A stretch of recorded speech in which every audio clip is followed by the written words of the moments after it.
Hello, my kako everyone. We're here live in the Honolulu Police Commissioners meeting. We're about to start in about 4 to 5 minutes, 2 o'clock. We're going to go over the public testimony. We have an agenda. You can check it out on honolulupolice.gov. And we have about 8 candidates. I heard through the coconut wilders that will be going through the process. You're going to hear some of their intros coming up. And we have a lot of public testimony. The commissioners are behind me on the wall.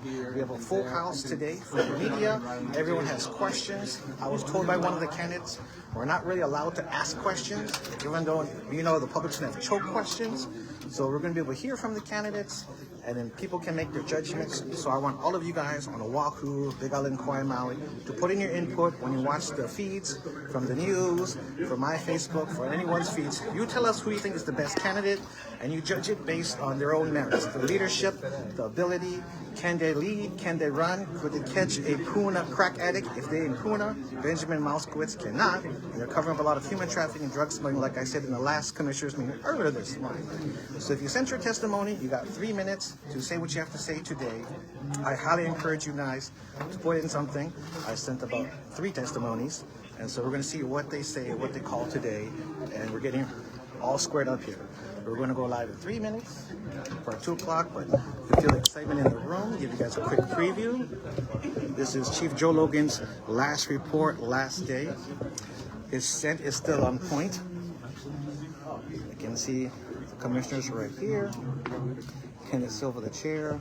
Lori Foster, corporate counsel. Okinaga. Are we supposed to sign in?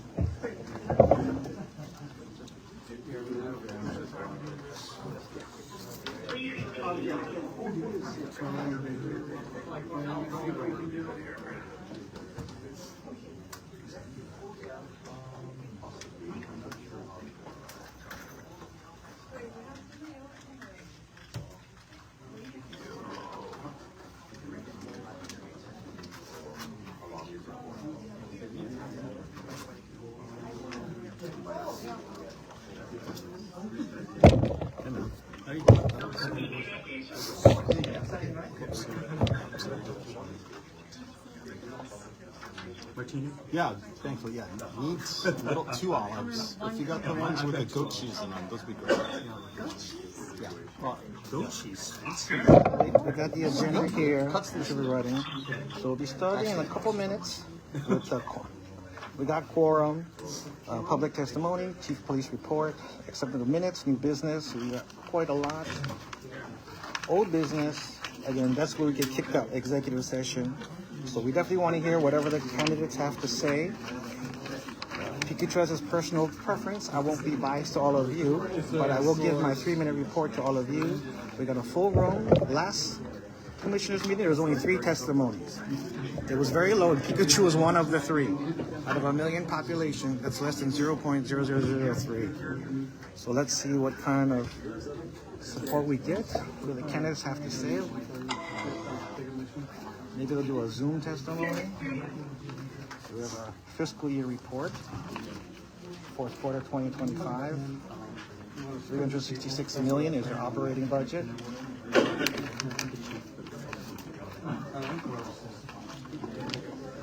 Police Commission, Chief of Police, Patrol. We're like a year out to getting a real Chief of Police. They're going to want a temporary one. We know Mayor Rick wants Benjamin. Pikachu doesn't, because Big Island has its own issues. I don't want to bring it over here. Let's see. Category A, B, C. Salaries, current expense, equipment. That's the simplest budget I've ever seen. 4th quarter, 121. Expenses, 69. Remaining, 51 million. As of June 16th. So currently, how much money is in HPD? $51,410,670.34. Thank you for giving this Pikachu this intel. I love math. Salaries, procurement, elementary priority items, movement of funds, 8.5 for special field operations, 22,000 for special ops. 4th quarter update, it purchased 35 more patrol vehicles, 600 laptops, pawn, shop tracking database, equipment items for patrol using community police team. Causes of lapse funds. How come the money we had to give back was a question people asked. There's a vacant sworn and non-sworn positions for salaries and current expenses, procurements not completed within the fiscal year. So that's some kind of fancy hyperbole for that. Excess funds in one activity cannot be used for another for the city council. Excess funds activity can be used across different categories, hold a resolution, and large procurement complicated procedures. It shows the lapsed funds. Hope you guys are watching this. Showing to the prior fiscal years, 2023 to 2025, salary allotments, it got higher, and there's some range, some changes. 2026 outlook, salaries will reach about 12.6 million. You need 1.3 for patrol vehicles, 700K for license to carry, 200K for current expenses, and 29,000 for police week. I don't know why that's in there, but sure. May he be my pilot, sure. City council added 250K in emergency communications, sure. You're gonna miss me, I know. Significant procurements, firearm, patrols, questions, I'm sure there will be, and that is the whole report. It's pretty good. So good job, HPD. Nice and simple. Even the people at home can understand this. And that's the budget for 2025. Operating is 366 million. They currently have about 51 mil remaining in their budget as of June 16, 2025. And that's 202, so they should be getting started soon. Live for all of you. Testimonials will sit right there. It looks like we have some of the candidates in the back. Everybody good to go? Oh. All right. Here we go. Hi, good afternoon, everyone. I'd like to call the June 18th, 2025 meeting of the Honolulu Police Commission to order. It's now 2:00 p.m. Today's meeting is being held at the Honolulu Police Department Hawaii Station in the Community Affairs Division Conference Room. Although remote oral testimony is being permitted, this is a regular meeting and not a remote meeting of interactive conference technology under HRS Section 92-3.7. Therefore, the meeting will continue notwithstanding loss of audiovisual communication with remote testifiers or loss of the public broadcast of the meeting. In addition, if anyone in the public has questions about board packets to the extent that there are those available, or any questions about auxiliary aid services or other accommodations due to a disability or language other than English, please refer to the instructions listed at the end of our regular meeting agenda. Present with me today are Commissioners Foster, Botticelli, Char, Chin, Okinaga, and Commissioner Suki is with us remotely. Also in attendance are HPC staff members Ewan and Sakihara, and Deputy Corporation Counsel Kang. Chief Logan, who do you have with you here today? I have Deputy Chief Vanek and Acting Deputy Chief Chung. Thank you. Do we have quorum? Okay, moving on in the agenda, we do have public testimony, and we do have quite a bit of that. We have written testimony, and I'll give just a quick soundbite on the testimony that was submitted, and then we have quite a bit of in-person testimony, and then I'll be calling you in order just so that you can be available. We have Alex Garcia, he'll be first, Ryan Pike, and then Carl Dick, Joe Akana, Kalei Akana, Pikachu Shelby, Billionaire, and then last will be Ted Pratt. Okay? I'm going to just go over the written testimony at this time. So we had written testimony from Anita Diaz, and she was wrote testimony regarding Mr. Moskowitz, one of the applicants in opposition. Tommy Penrose was in support of Ben Moskowitz. Pikachu Shelby, Billionaire, was in opposition to Ben Moskowitz. Robert Lee, Albert Yazawa, Alan Hayashi, and Philip Buchanan had submitted written testimony in support of Deputy Chief Kikori. Other written testimony that we had, and please forgive me if I pronounce your name incorrectly. Susas Pangsala submitted testimony with an inquiry for a friend that had passed away to HPD. Robert Santalan complained regarding dispatch time of HPD officers. Kuleana complained regarding arrest by HPD at Honolulu Park. Joseph Akana complained regarding arrest by HPD in May of 2025. And Carl Dix had three written testimonies. First was comment to HPC regarding some officers not following HPD policies. Another comments regarding law enforcement, prosecutors, and courts manipulating the system, according to his comments, and also Carl Dick's comments regarding OAC or association. And then the last written testimony we had was from Bruce Wayne, comments regarding arrest by HPD at Honolulu Park. Okay, so that was just a kind of a summary of the written testimony, and we'll go to the in-person testimony now. Mr. Garcia, you first. Just a reminder to all of you that are providing in-person testimony, you do have a 3-minute time limit.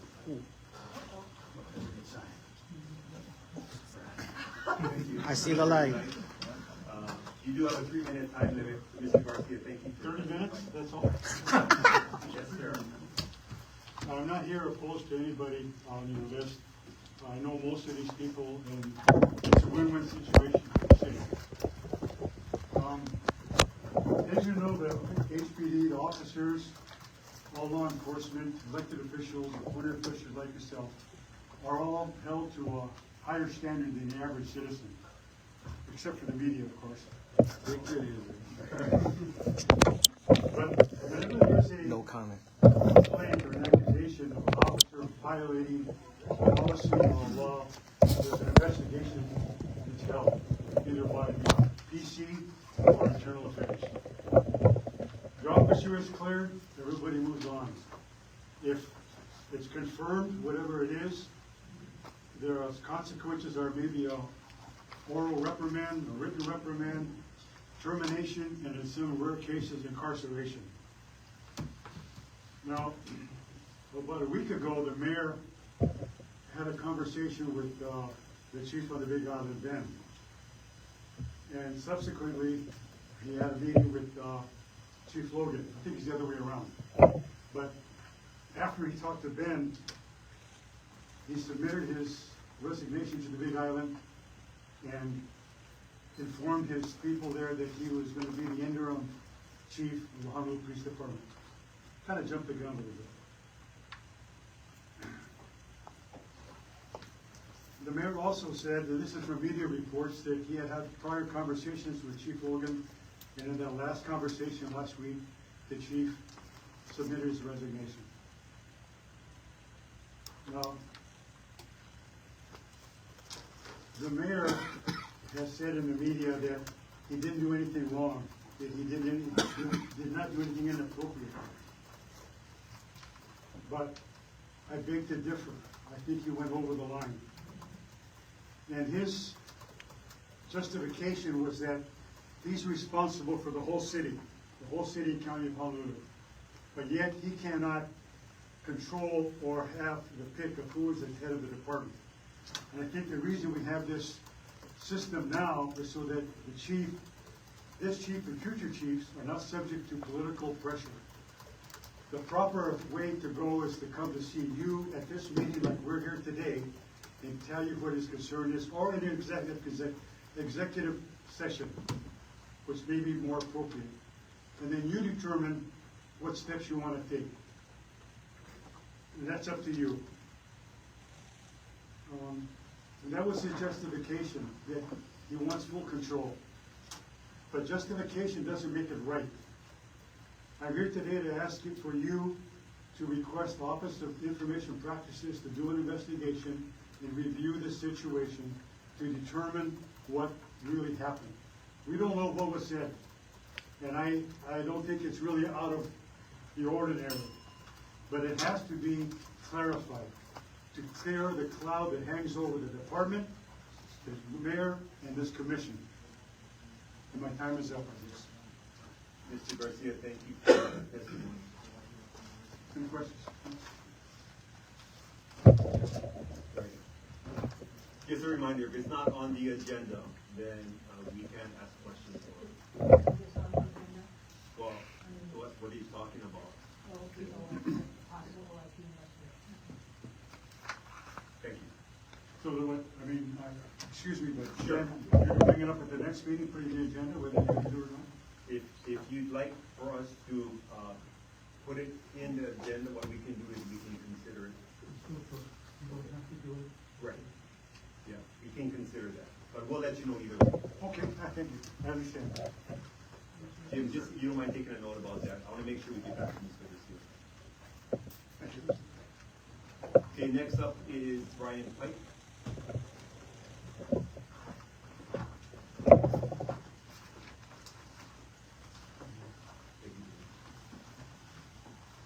Hi everyone, nice to meet you. I'm a resident of Honolulu, Oahu, in the home state of Hawaii. I come from the mainland. Not that I do have roots and heritage and connections to Oahu, Pearl Harbor, in the area. But what I particularly wanted to talk about is recently I was resident of ʻohana, boat harbor. Makai project, and I had a lot of constructive ideas, how we can bring this to completion in a really healthy way, productive way, beneficial for everyone. I have experience in Miami Beach. I worked in the Miami Beach, security. I was a licensed security officer in Florida, so worked a lot with gun violence, and ideas to reduce that. At Eugene, Oregon, the CAHOOTS program, which was like the White House recommended. And I'm also a member of HTBC, Honolulu Technical Corporation. This out with various government agencies and stuff. Just to put together a team of community responders, like the Waikiki Citizens Patrol. These types of things that were just an army of people on the ground. People understand, the Hawaiian national situation, political tensions, and how to diffuse that without having police officers get involved. So we don't end up with people getting injured. For officer safety, police officers, not social workers. And so that we can use strategic micro-action areas that we've better suited to utilize our resources in a way, protect everyone's safety. Rights and citizens of this, so we don't end up with people testifying about this fatality, things like that. Thank you. Thank you, sir. Thank you very much, sir. Next up is Carl Davis. Good job, Carl.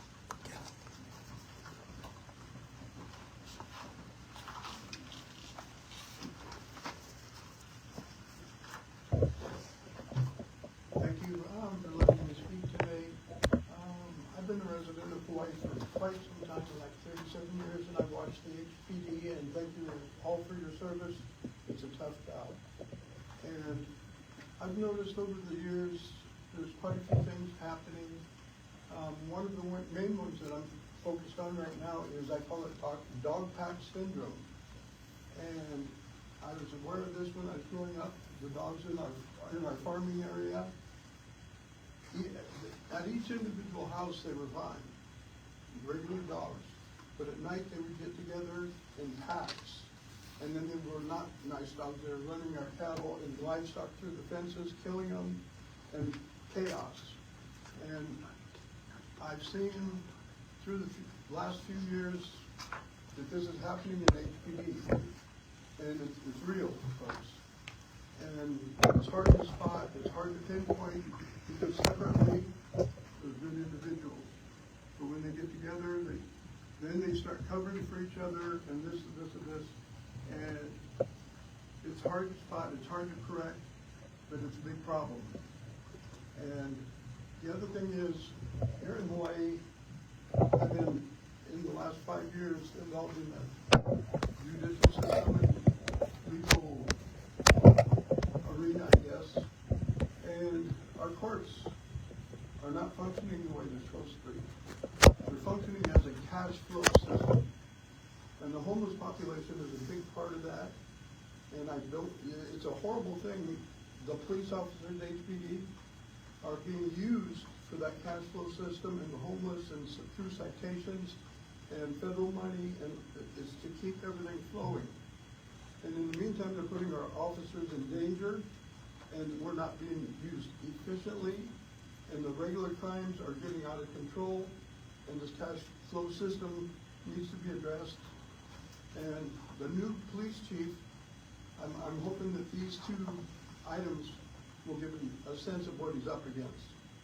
With that, I yield. Thank you, sir.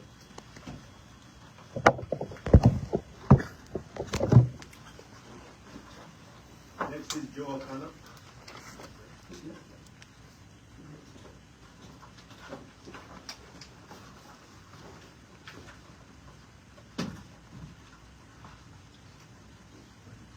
Aloha, Commissioners.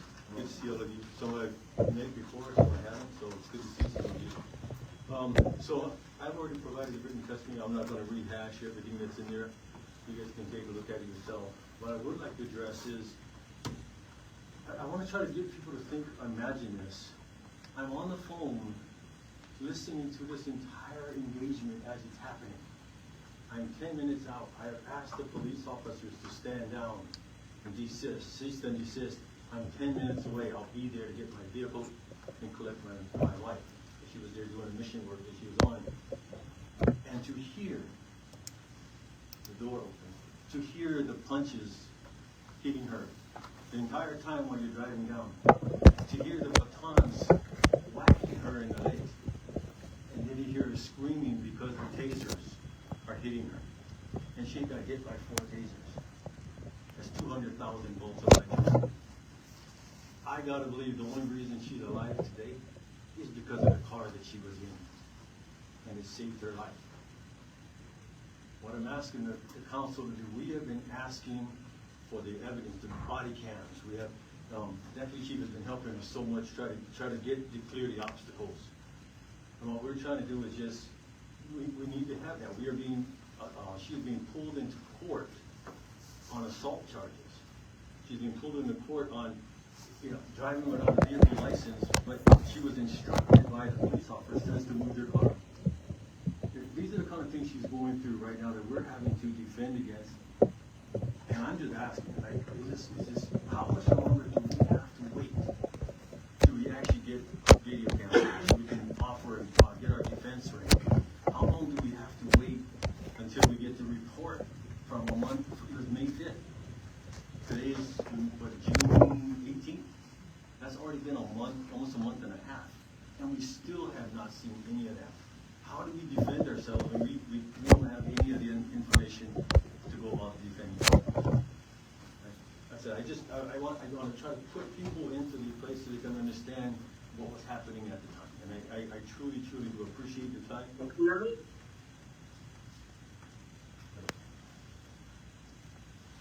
Okay. I truly appreciate your time in consideration for this matter, and if we need any information, we'd be happy to provide that additional to you. Thank you. Mr. ʻohana, before you leave, so.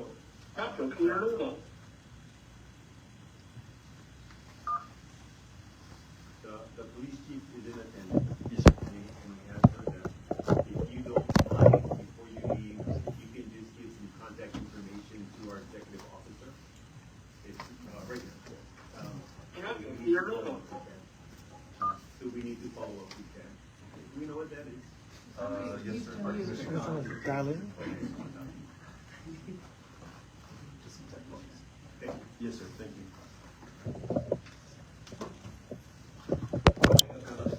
Good job, Joe. You guys already know about the story. So let's hear from the lady herself. May 5th, the incident occurred in Howbush Park. Aloha kahu. I did submit a written testimony, but I do want to share a little bit more about what happened in Honolulu. To be sitting down in your car without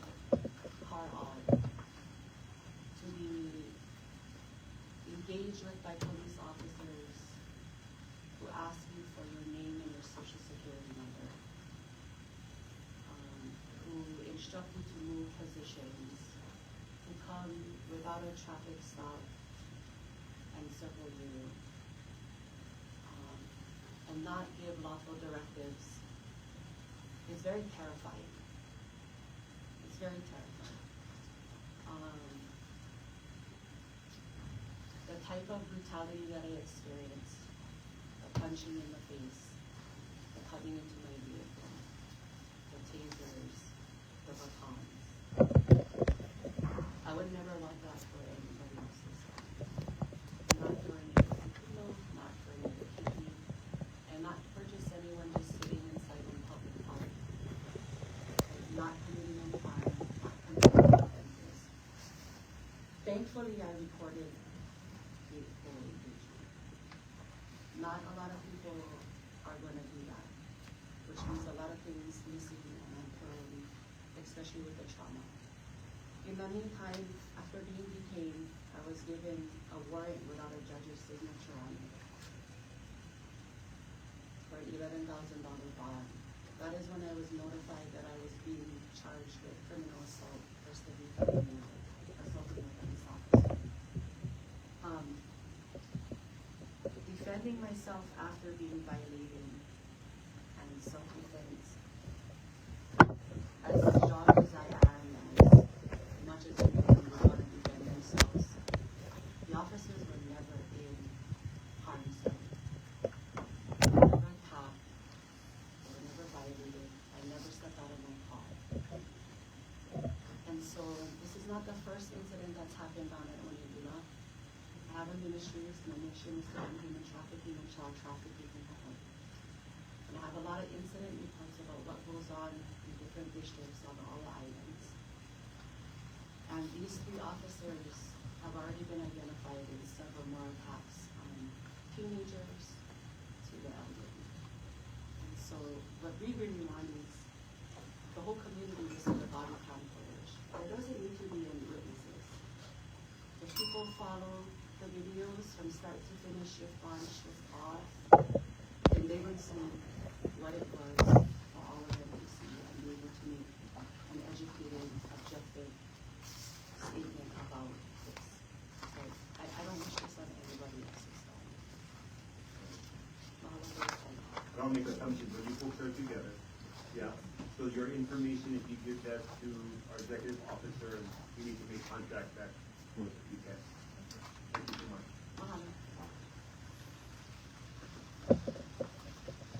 Our next in-person testifier is Pikachu, Billionaire. I can stand if you don't mind, I'll hold the chair. Get the chair right here.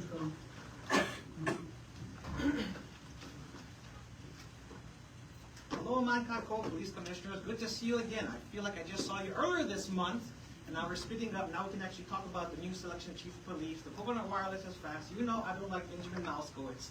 Because when you talk to people from Kuleana, Ocean View, Kalapana, those are where major human, child trafficking, pedophilia spots are happening. How do we know this? So we have our old black ops team that caught Mayor Mitch Roth trying to rape a little girl behind the lava tubes in the castle. So the castle is a code name, not Rumple Roberts. You go to the right, there's an abandoned place owned by Uncle John.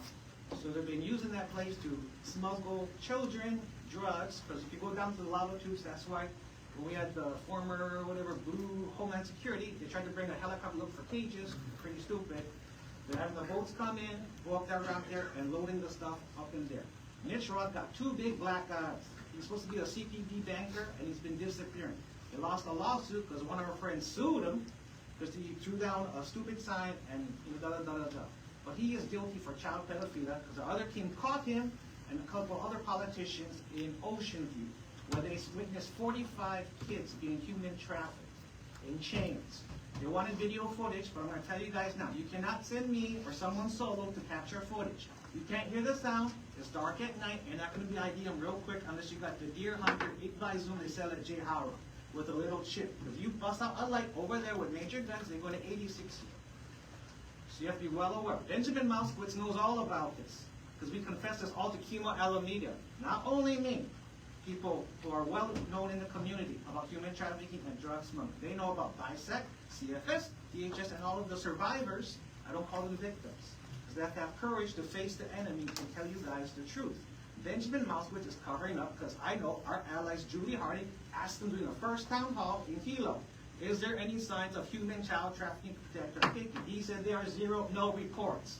That's complete BS. He's covering it up. I don't want him to come here to BS you guys, placate all of you guys, and I just met all the cops at our ʻāina ahi tournament, and I said, you guys know how I feel about Benjamin. And you guys don't like when Oahu people go to Big Island or Maui and we have an attitude. Well, I don't want that same attitude to come here to tell all you guys what to do. Whoever made this report is amazing. It's so simple. I know your budget. You have $51 million left, and I'm Asian. This is fabulous. Now the next, 8 candidates you got? I have a personal preference. I won't be biased, because I don't know all the candidates here.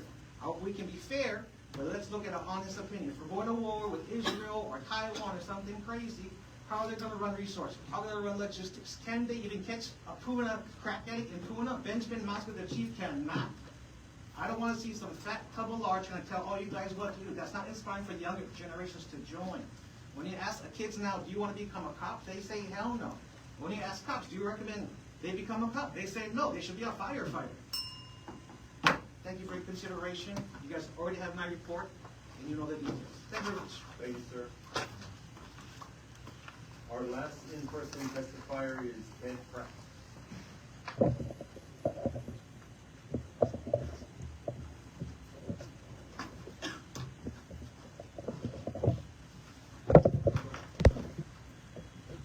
Okay, I've been to you guys before a couple of times.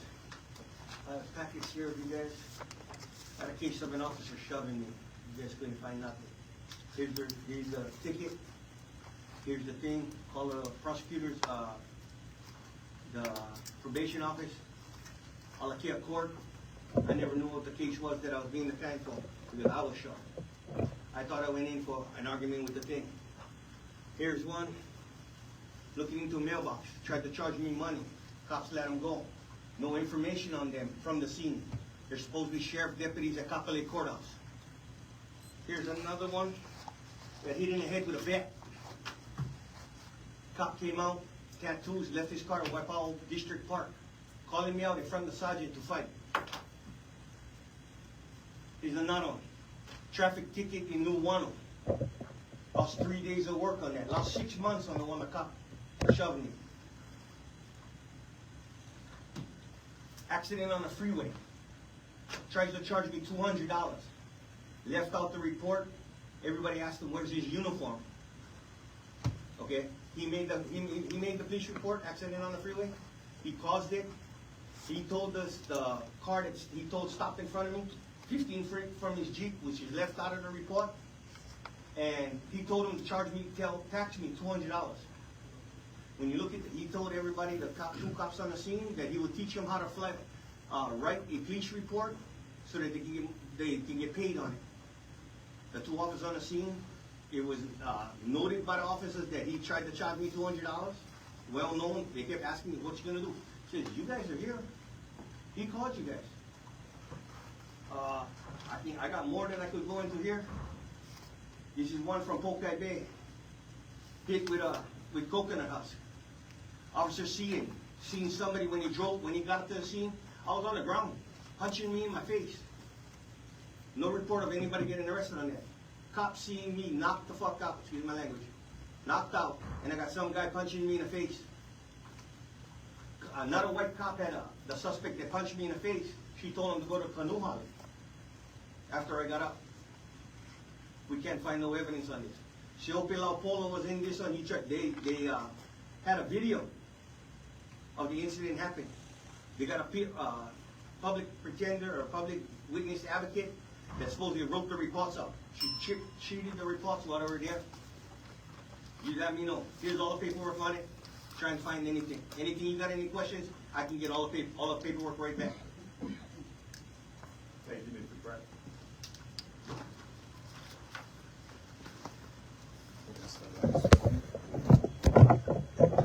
All right, moving on in our agenda. Chief of Police report. Chief. Well, Chairman and Vice Chair. General Pamela got his tattoos in prison. I know the tattoo artists, they brought in a bag of tattoo guns, narcotics, and the panels coming in. Thank Thank you, sir. Thank you, Chair and Vice Chair. Before I provide the last chief report for myself, I'd like the finance to come in and provide you the presentation on the budget, and then I'll cover my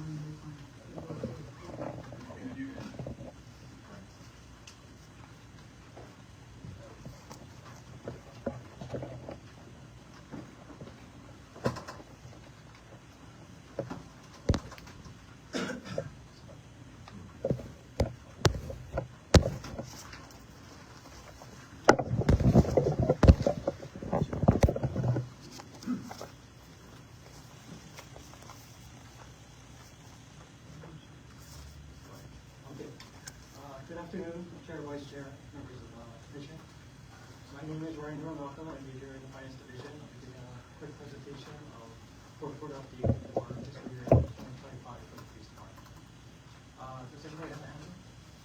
Yeah. Okay, to start, fiscal year 2025, our operating budget was $366,653,377. So that's the starting budget, but it's allocated into 4 different quarters. So for the fourth quarter, the operating budget, so it covers, it's kind of split into different parts, so to speak. So it's the police commission, office of the chief, patrol, which comprises Central Patrol Bureau, Regional Patrol Bureau, special field operations, investigative, support services, and military services. So these funds, I know they keep getting further split more and more, but they're split into 3 categories. Category A, which is the salaries, which is what we pay personnel. Category B, which is to pay items like rent, leases, and certain CBA items and whatnot, gas. And then category C, which is equipment items that meet a certain monetary threshold. So the fourth quarter, that allotment is approximately $121 million. And that actually does change throughout the year because sometimes we move funds between the quarters. But ballpark, that's what it is. So for the fourth quarter, so far, we have spent $69.8 billion approximately. And that means we have a remaining balance of $51 million, which is as of June 16th, which is this week. So for the fourth quarter, typical of the expenditures is going to salaries, the procurement of routine supplies and services, and procurement of priority element items. So every year, before the fiscal year, elements will submit what they really need for the district, and if the department approves it, budget fiscal services approves it, it goes as a priority item, and it's added in additional to the current expenses as well. So in the fourth quarter, we did have to do a movement of funds for the city council resolution. And the $22,000 was so that we had to move from category B, current expense, to category C equipment, so that SSD, Specialized Services Division, could buy rental threshold that gives current expense funds. The other was $8.5 million, and that was to supplement patrol. Because of operations that occurred throughout the year, in quarters 1, 2, 3, 4, patrol activity was going to experience a shortfall. So what we did was we took money from the fourth quarter as needed in the first, second, third, and eventually it was going to be severely needed in the fourth quarter. So we had to move funds from the other activities, special field operations, and support services, and administrative services, but for that we needed the city council approval, so we had to do a resolution. And in the first quarter, we had lump sum payment, so that was several $1 million. Second quarter, we had such operations as the saturation and the height of stairs, which added to the normal burden in terms of overtime costs. And the third quarter, same thing, less operations that caused us to exceed the amount that was allotted. So in the fourth quarter, a lot of our big procurements, they occur in the fourth quarter. Even though we submit them earlier in the year, it takes a long time to do so. So we did secure new procurements in the fourth quarter, which was 35 patrol vehicles. That's approximately $3.5 million. We outright purchased laptops for patrol. Normally we lease them over 3 years, but because that procurement wasn't going to get done, we gathered the funds and we just bought them outright at a higher price. And also a pawn shop tracking database, which we've been trying to do for several years, but the procurement is so complicated that it wasn't done in previous years, but this one will aid them in the tracking CID, to aid in the tracking of items serving as pawn shops. And the last was the city council. They gave us proviso funds for fiscal year 2025, and the police teams bought equipment items. So those were like utility touring vehicles and a speed trailer. So those were large procurements, and they came by at the end of the year. And one thing I will mention that I'll bring up, actually I'll keep going after. So that's for fiscal year 25, and there is a tension that's brought about lapse funds recently. So I'm going to take a short break here and explain about the lapse funds, why they occur. I know one thing that's being highlighted is fiscal year 24, so I will explain that a bit as well. So the main causes of lapse funds are we have a lot of vacant positions. That's foreign and non-foreign positions. So that affects the salaries, how we lapse them, because while we do use overtime to supplement the vacant positions, there's just so much vacant positions that there's going to be money left over. Then the current expenses, that's like for gasoline or uniform items, weapon allowances, those type of items, because the positions are vacant, we have no so they'll lapse from the current expense as well. Also, procurements not being completed in the fiscal year. So as I mentioned, these are large, like the cards. If we didn't get the cards done, that money will have lapsed.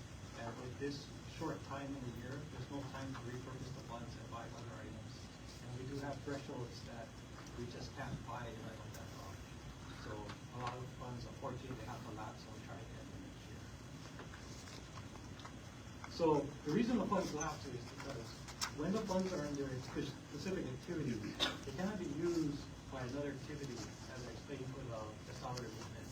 If patrol has a bunch of money left in it, then the chief's office cannot use that salaries outright. We have to get a resolution to get permission to move the money into that. Likewise, if there's money in patrol activity salaries, we can't use that money to buy other items, equipment. We can't just repurpose it. It has to stay in salaries. We need permission from the state council to do a resolution to do that as well. And as mentioned on the last bullet point, large procurements. Sometimes it's a risk. If there's a procurement, they tell us definitely it's not going to get done. We'll try to buy other items with the funds, but usually with really large procurements, we're just not going to be able to do it. But the alternative is we just have to take the chance and hope that budget fiscal services get through the procurement for fiscal year. And that's what happened with those large procurements they got. So we're really appreciative of that. So in terms of fiscal year 2024, the number rolling around is $4.7 billion. And the reason for that is in fiscal year 23 and previous fiscal years, HPD was not given the funds for civilian positions. So we didn't count against our budget. And that was in the tens of millions of dollars. So that's why if you look at the chart in fiscal year 23, the salary allotment was $271 million. And that does not include funding for vacant civilian positions. Now, in fiscal year 2024, it was allocated to us. And in that sense, that's why there's a spike of $34 million between the offense and those two fiscal years. Now, the commanders, they're going to be spending from year to year, and they're going to be consistent how they spend. But with this huge influx now of the civilian salaries, it was going to lapse. And there was other allotment issues that caused it as well. But the main issue was that in comparison to previous fiscal years where we lapsed 6% on that lower number, in the next year with that additional funds we lapsed 11.59%, which really, we can do better, but in terms of percentage, I thought it was a reasonable number given the circumstances. HPD's numbers in terms of the lapses are always going to be larger because we have a larger budget, and it's always going to stand out. I don't know the specific. I don't think we were the highest lapser in terms of percentage, but we're pretty sure we weren't the largest in terms of. But one thing I want to highlight is that If you minus the lapse sums from the allotment, you can see in fiscal year 23 that our actual salary expenditure was $255 million. Now for 24, even though we lapsed the $34 million, our expenditures was $270 million. Now compared to the previous fiscal year, we actually spent exactly what we were given the previous year. So our spending for the salaries is going up every single year. So projected for fiscal year 25, same thing. We're projected to spend about $300 million in salaries, but our allotment was higher. But compared to the previous year, we're about even. Now, the reason I'm bringing this up is that for fiscal year 26, we've been funded, nowhere else to say it, $12.6 million in the city council budget. So that's going to bring us back down where we were projected to be budgeted $319 million, but it brought us back down to $306 million. Now, given that we might spend about that amount this year, that means we have challenges for the upcoming year. So they are rising, and one thing we're facing as well is that in fiscal year 26, it's expected that the union, police union is going to ratify the contract. That's going to include probably pay raises, and the increased overtime will probably increase our finance obligations. Overtime salaries. So moving on, so for 2026, this is our outlook. That initially the mayor's package for HPD, they proposed a budget of $390 million for HPD. On June 4th, City Council adopted a revised version of the city budget, and it reduced HPD's funding to $375 million, or $672,000. So it reduced us. Some of the reductions that came about in that revision was $12.6 or $12,678,029 for salaries. They reduced $1.3 million for patrol vehicles. That's about 13 cars. Initially we were approved for $1 million to create online license carry portal, but that was reduced by $700,000. So we have $300,000 now to try to carry out the procurement, and about $200,000 total from patrol's current expense to buy like the regular recurring items. And also remove those $29,000 from community affairs division. That money is usually used for police week and ceremonies and whatnot. But that was removed from our budget as well. Also, they put an unfunded proviso of $400,000 for the community precinct fees. In the years past, they did give a proviso, but it was funded by them, so it's like extra money. Now, because it's unfunded, that $400,000, we're going to have to remove it from patrol's budget. So that's going to remove, that's going to reduce patrol's operating expenses. Combined with the other $200,000. They did add $250,000 in funding for emergency communications, to enhance emergency communications to the media. So, 26, items that were approved, these are the major areas that we're looking to start as soon as the fiscal year starts. One of them is the firearms refresh, we're going to change the report that HPD is currently using. We're going to replace all the automated external defibrillators, the license carry portal, like I mentioned, it's going to go forward even though the funding reduced. The city wants HPD to take over the full contract, so that came into our budget. So that's something we're going to have to work out with customer services to take over the tow contracts for HPD vehicles that are being towed in our operations. 50, we were authorized, even though we reduced 1.3 for patrol vehicles, they did give us $5 million. So we will be able to purchase 50. So that's a procurement. We're going to replace the portable radios that officers use. They're aging and they don't have adequate parts to keep them in place. And these citation printers, which is, we're going to try to go electronic for college citations. And that's all I have. Any questions I can answer? Sorry, that's all I have for me. Before you go to questions, I just wanted to thank you. We've been asking for a summary, and if you could get that on a quarterly basis, at least, just to keep us aware of what's going on with the budget, especially if there's any potential lapses or if there's shortfalls, then at least if we're asked questions, then we can have a reasonable response. Yes, sir. If you were the chief or and you just happen to know what percentage of the budget the other departments lapse, you mentioned yours is roughly I do not know what the other departments do have. I don't know what the exact number is, but I'm told the percentages are very close to, we're across the board. But because of our budget is so much higher than, our dollars in The percentage is pretty even. That's what I'm told. I will add that we're projected for, there's still 2 more weeks left in fiscal year 24, and it's projected that we're gonna last less than the previous year, by a lot. And so, unfortunately, our budget for 26, they go off.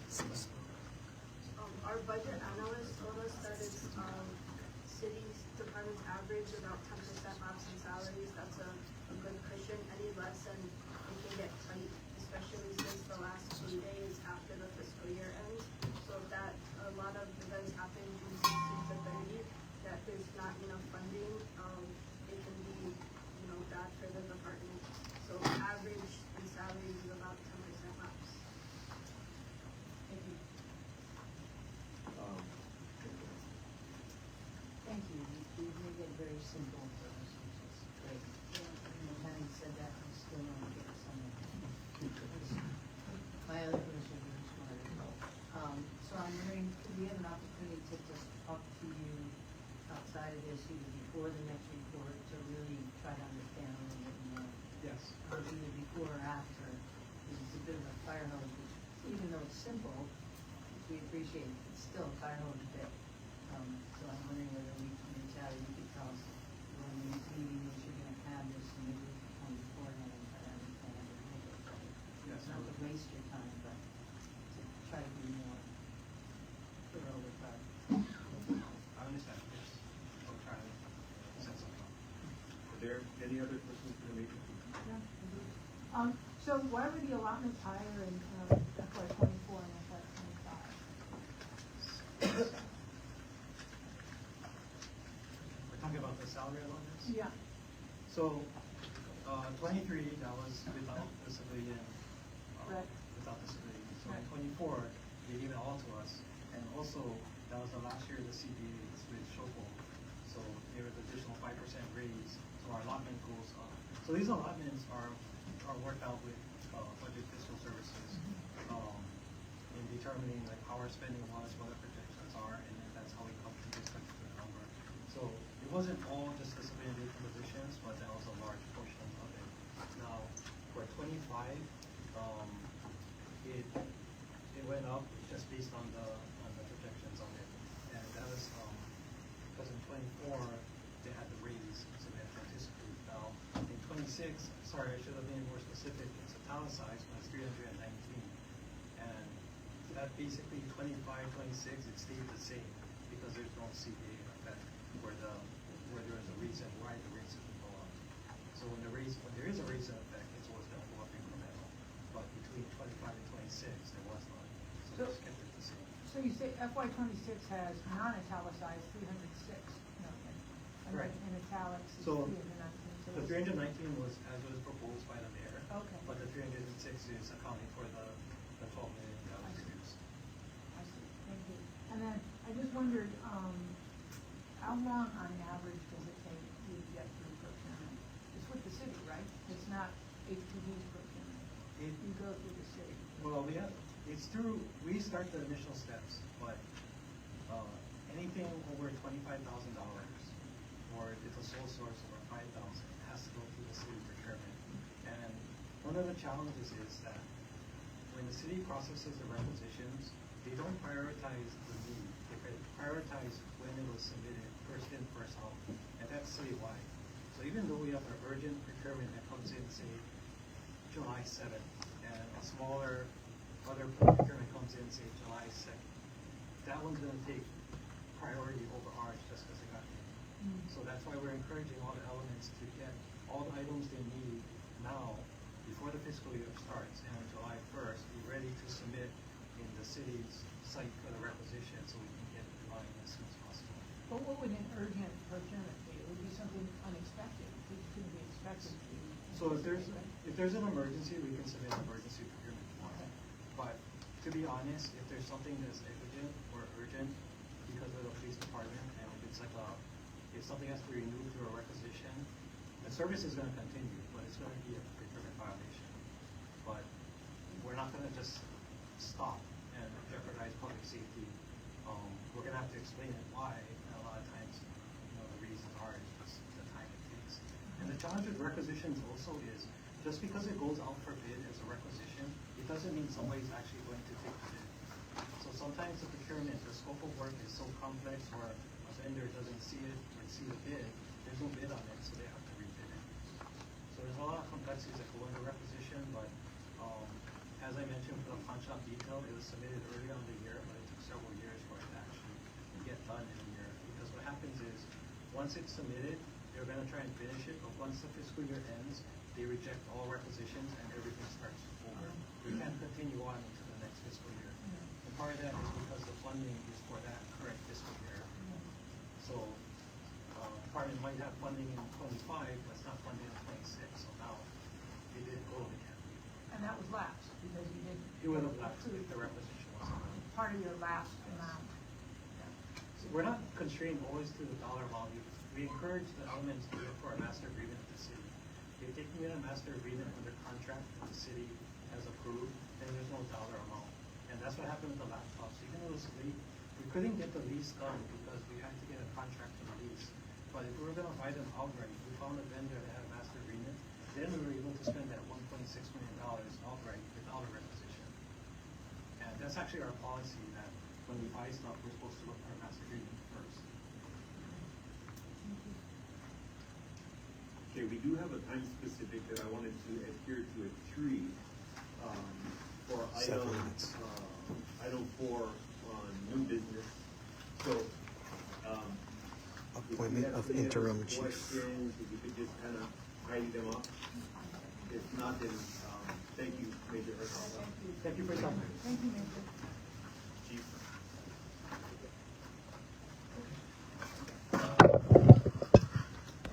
All right.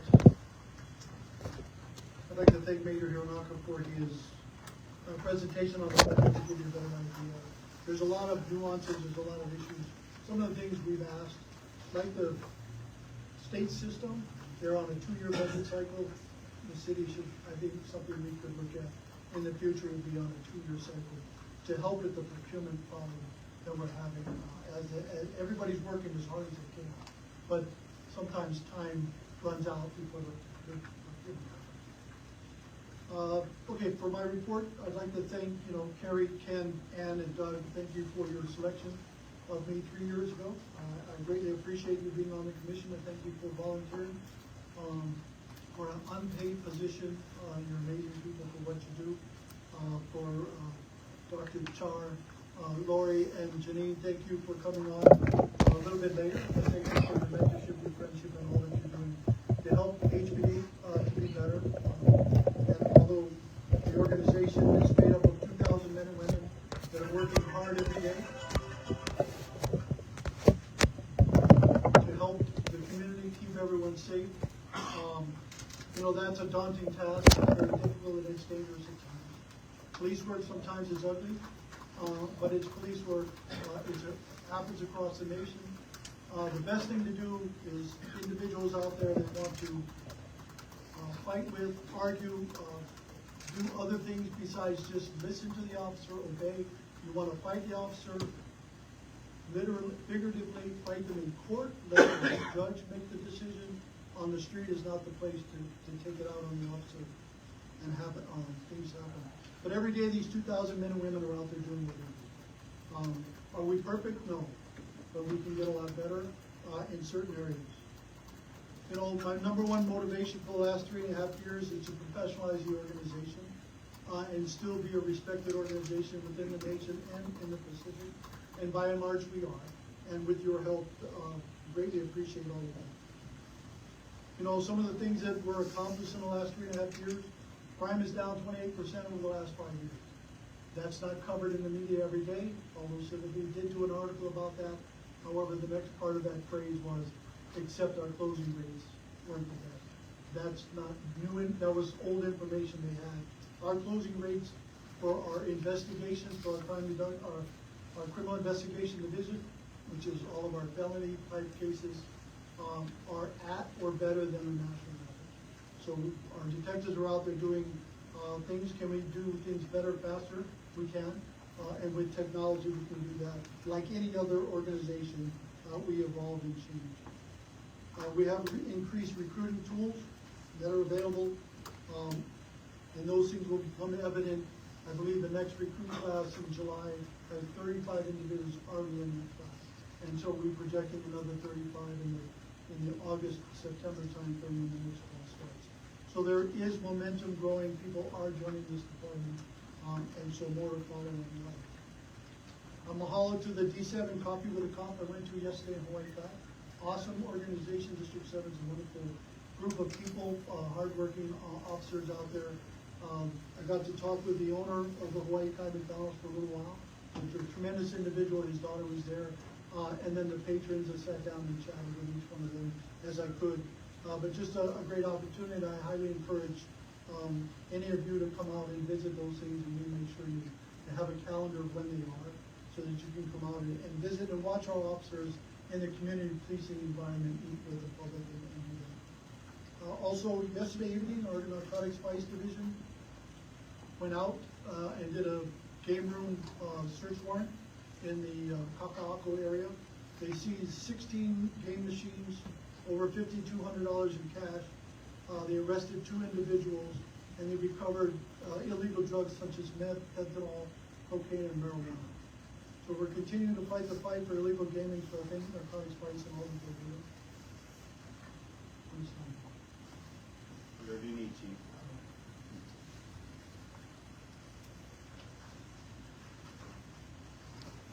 In the Waianae non-included area, in District 8, what we call the 9-year-old girl was accidentally shot in the neck by the mother's boyfriend who was manipulating a firearm. CID worked diligently with the mother and the community, and it was based on the call of the community that identified where the individual was at the time, and the officers were able to go there and arrest the individual for that. More to follow in the court cases to follow. But that was a great help from the community within that area. On Monday, June 16th, about 8 p.m., there was a 32-year-old, correction, a 32-year-old male that was driving a vehicle in Kalakaua in the Aloha area. A 22-year-old male suspect pointed a gun and fired a round at the vehicle. Whether there was some kind of exchange or road rage incident, more to be followed in the investigation. But the APB was put out. The vehicle was located sometime later on our District 7 area, and that individual was arrested, and that was posted on social media. So again, for this year, crime is down 19% overall for this time last year. As far as some bills that are awaiting in our City Hall, Bill 46, which is relating to police communications radio, basically asking HPD and the other first responders to work with the media to provide, to work with them for radio communications and information. More to follow on that. I will tell you that in the next couple of months, we'll have hired 3 more individuals to make up the media team. That'll be a total of 5 individuals, and that's an awesome thing that the next chief will deal with. But there's a feather in their cap to have a group of 5 individuals to help with this media issue and concern that we have. Bill 47, not sure how that relates too much to HPD, but has to do with private grant agreements with the city. Bill 11, in the change number 2, which is relating to electronic amusement devices. So all of those devices that are out there that either bars or unfortunately game rooms like to buy and put up, and they have electronic amusement devices. They have to have a permit, and that will require HPD to be the rulemaking authority and the responsible for compliance or non-compliance of that. So more to follow on that bill is progressives. And then Bill 12 is related to gambling, also in cooperation with DPP and HPD to work out with, has to do with game rooms also. And changing or modifying structures to allow these. The last one is Resolution 25-128, which is permitting overt video monitoring in our parks. So one of the reasons to have these trailers with cameras would be put into city parks. That was something that was added on, and working more to figure out how we're going to fulfill this in the future and what parks we're going to choose. The last resolution is 25-160, which was establishing a task force for HPD to fill vacancies. Timely at best for this bill. We look forward to working with the City Council, the Mayor's Office, as well as ourselves to look forward to anything we haven't already implemented, and what else can we do to help, either incentive-wise. What I didn't cover earlier is in FY26 we're already looking at incentives for recruiting both on the uniform and civilian side, and what will that look like with this $12 million reduction. We want to make sure it's still affordable even for the departments. With that, I open it up to questions. So, Chief, I'm not opening up with questions. I just have a couple of comments. So, as commissioners, we have a volunteer body, but I'd like to believe that we're brought on board because we have certain KSA knowledge, skills, and abilities, and we're appointed by the mayor and we're confirmed by the council, and we do the very best we can each and every day. And I see that in you, and I see that in your department. And for this last 3 years, I really enjoyed working with you. I believe you have high integrity, high character, and I just gotta say, whenever anyone makes a decision, and one of the most important decisions that a commission can make is the selection of the head of the agency. And we make the best selection based upon the best information that we have at the time. And I was a part of that, a few of us were, and I had no doubt that at that time, you were the best selection that we could have done. The department needed a steady hand. They needed executive leadership. And I think that you brought those things to the department, so I thank you for that. If anybody else has anything that they want to add, by all means. With all the headlines in the recent national news, I was reminded myself of the reason why I had preferred you to be the police chief over the other 4 finalists. And that was because of your prior experience as the Hawaii State Adjutant General, which meant that you had not just experience within the city and county of Honolulu, but you also had state experience, military experience, relationships with our federal, state, and local counterparts, and also the other counties, such that if Oahu were to ever go through a hurricane, or a tsunami, or a fire, or a island-wide power arc, or a massive violent unrest, or pressures from our federal government, I felt the most confident that you would have the experience and the demeanor and the relationships and the moral compass where I would feel the most comfortable and the most safe with having you lead this department and be the one who's making the really, really tough decisions. So I just wanted to say I feel sad to see you go, and it's because I don't know who your successor will be. I know your heart is in the right place. I hope to feel that same way about your successor, but I don't know that right now. And I think it's unfortunate that we're in this position, that we're, with everything going on, that we have to be thinking about that. So with that, I just wanted to thank you very much for your service. Appreciate it. Thank you for the comment. Thank you.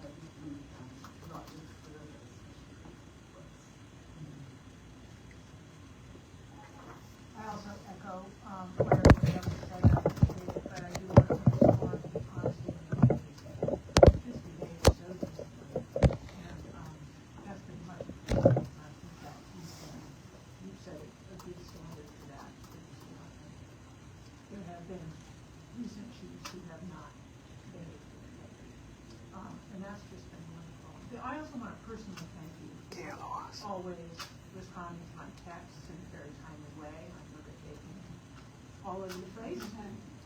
But I appreciated it. I appreciated that I was able to reach out to you, to suggest things to you, to ask you questions. And I appreciated this relationship that you've had with the commission. I think it's been exemplary. And I hope whoever we end up with after you will make that same sort of commitment to have that interaction with the body. I appreciate everything you've done. Thank you. Hi, Jimmy. I see your hand up. Sorry.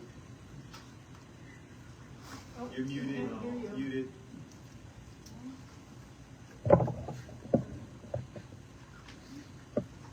You have to unmute yourself. Is the audio coming in? Or she was talking in her earphone. Yeah, there you go. Sorry about that. I just wanted to add that, to give thanks to the chief as well. I didn't get to know him as early on as everyone did, but I always appreciated his very quiet, steady leadership, which is often overlooked. One thing I can say is the chief was always accessible to everyone. He was open to new ideas. That accessibility trickles down to management and to other officers, and that's something that I am hearing often as we count down the last days before she's retired. So I just wanted to thank you for that quiet, gentle leadership that's very steady and reassuring, something that we will miss, and something that hopefully will be carried on after you're gone. Thank you. Thank you very much. Appreciate it.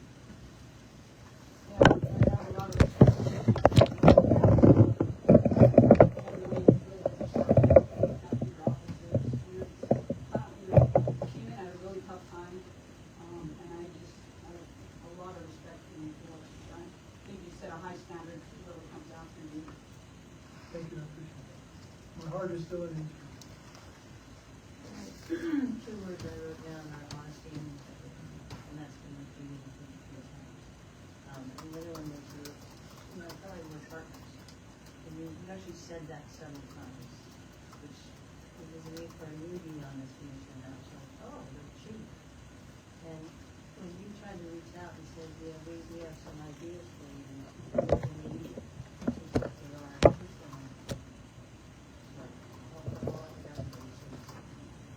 Thank you. I appreciate all the leadership I got from you.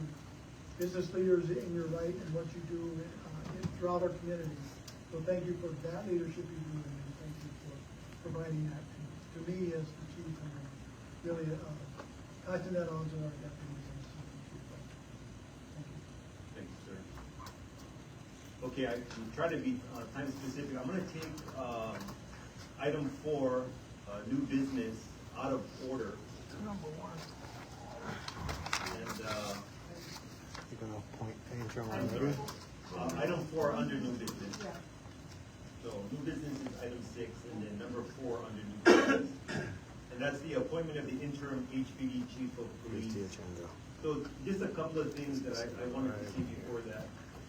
I'd like to have our core representative Dwayne kind of just talk about what the process is for us through the charter to do a selection. But before that, I just wanted to let everybody know that we did have 8 applicants for that interim position, and that we are, the ones that are interested, we are offering a 3 to 5 minute opportunity to say why they had applied, why they're interested, and if time allows, and we're going to be really time bound. If time allows, in the 5 minutes, they can also say why they feel that.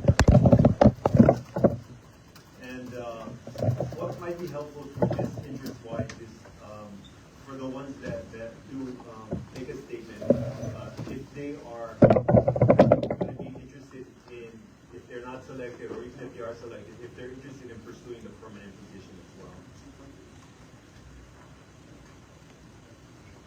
And then just for everybody's information, we had, all of the commissioners have received copies of the cover letters and resumes in advance, so we've reviewed them already. So we have that information and we processed that. If you don't mind doing.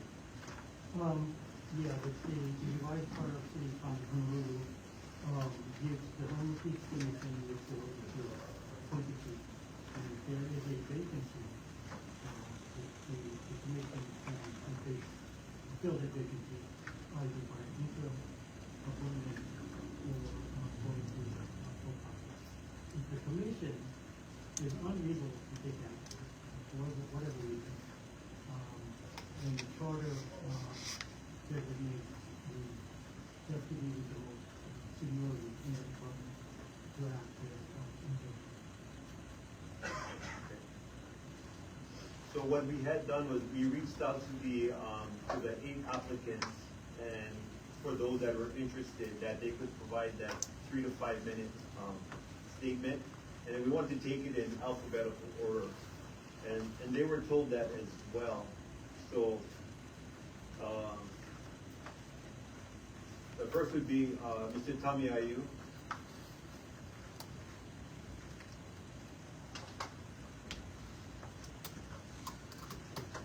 Good afternoon, Mr. Ayu. Good afternoon.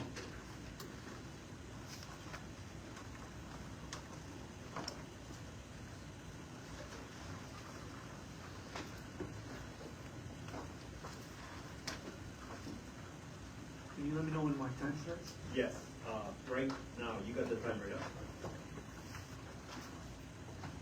Okay. Aloha, ʻohana la.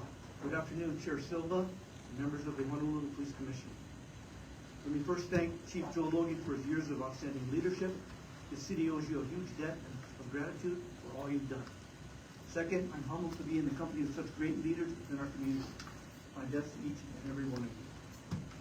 Okay. I am Tommy Ayu, a graduate of Chaminade University and the William S. Richardson School of Law. I have 30 years of professional law enforcement experience, 28 with the U.S. Department of Justice, DEA. I have both command and executive experience. As commander of Operation Green Harvest, I managed 11 federal, state, and county agencies. These included the Honolulu Police Department, MPD, KPD, Hawaii PD, DLNR, Attorney General's Office, U.S. Army, Hawaii National Guard, Civil Air Patrol, National Park Service, and DEA. I managed 70 enforcement personnel from HPD, the county PDs, and DLNR, 10 helicopter air wing, and a budget of $5.5 million. I have executive experience. As the first director of corporate security for Hawaiian Airlines, I established safety, security, and EM policy for 62 jets, corporate headquarters, airport stations, 7,500 employees, and 12 million customers worldwide. I work with major city police departments throughout the country and the world, working with commanders at LAPD, SFPD, NYPD, Washington, D.C. Metro, Miami-Dade, internationally with Scotland Yard, Interpol, RCMP, and Tokyo Metro. I've been the law enforcement expert for Hawaii News Now for the past 15 years. My plan as interim is to be a steady hand, placeholder, until the commission selects the next chief. During that time, I will manage and execute all day-to-day operations, administrative matters. I will meet with key stakeholders, the mayor, union, community groups, and report back to you on a continual and regular basis. So ladies and gentlemen, I will do more, much more. So I think it'll take about 6 months to select a new chief. During that time, I propose to be more than just the interim. I will be your chief evaluator. The interim position presents a unique opportunity to the commission. You have a chance to select one who can do a deep dive into what makes HPD tick, see what it needs, see how the funds are used, basically see how HPD stacks up against other major city police departments. My plan is to meet with the commanders, officers, and staff of every patrol district, division, section, unit, and simply talk story. I will seek to listen, learn, and understand. I will look closely at best practices, see what's working, see what's not, determine the needs, wants, and concerns. I will conduct a survey framed around my talk story sessions and ask officers 6 questions. Tell me 3 things HPD does well and 3 things HPD does poorly. I will compile the information, dissect it, examine it, publish it in an end-of-term report. I can do this because the officers and staff will provide me with the truth. They will confide in me and give me their honest appraisal. Officers and staff will speak freely because they know I'm just an interim. And an interim who may not be, later will not be their boss. And they will be candid because there will be no fear of intimidation, of retaliation, reprisal, but equally important, no promise of reward or favoritism, just the truth. Sure, my colleagues can do the same thing, but results would not be forthcoming. It's human nature. Answers would be hesitant, guarded, flawed, leaving findings askew. Look, we have a fairly unique situation before us. If you want someone to just make sure the department runs smoothly for the next 6 months, anyone here can do that.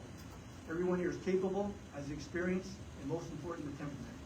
But if you want someone different, one that gives you the insight, someone who comes from the outside but understands local concerns, someone who has years of professional law enforcement experience, someone who has been the face of law enforcement for Hawaii, then I'm your interim. I will be your interim chief, but more important, I will be your chief evaluator. I will give you and our community a once-in-a-lifetime opportunity to really understand HPD. When you select the next chief, I will provide you with my end-of-term report, a playbook, which will be your roadmap for HPD's success, to be better, smarter, and a 21st century police department. Mahalo for your time and consideration. Any questions? I'm going to hold questions for all of the candidates till after we're done, if we have any, during our discussion. But I did want to ask you just, and I'm going to ask that of all of the applicants, is that if you have an interest in being considered at some point for the permanent position. No, sir. Not at this time. Thank you for your answer. Appreciate your time. Thank you, Mr. Ayush.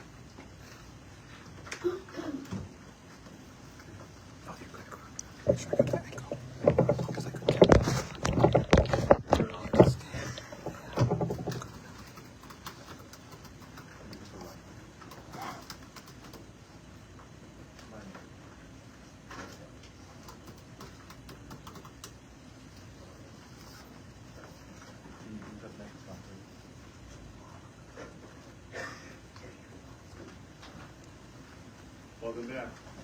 Thank you, sir.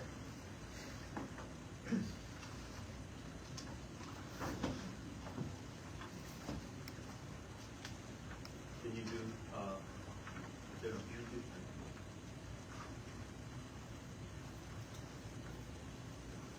Go ahead,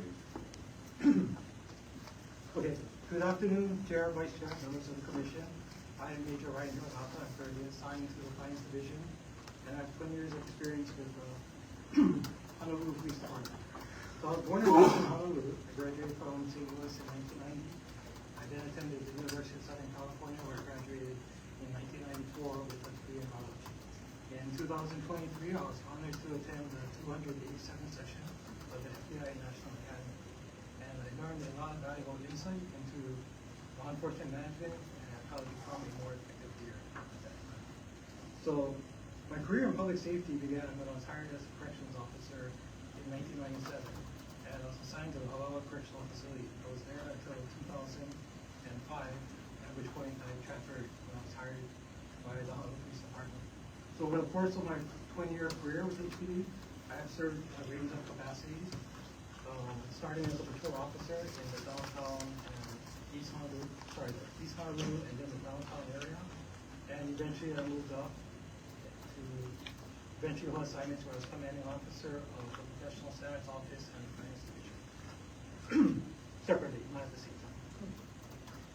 So as a major and captain of the Finance Division, I gained a lot of extensive experience in departmental management and budgetary oversight and personnel development.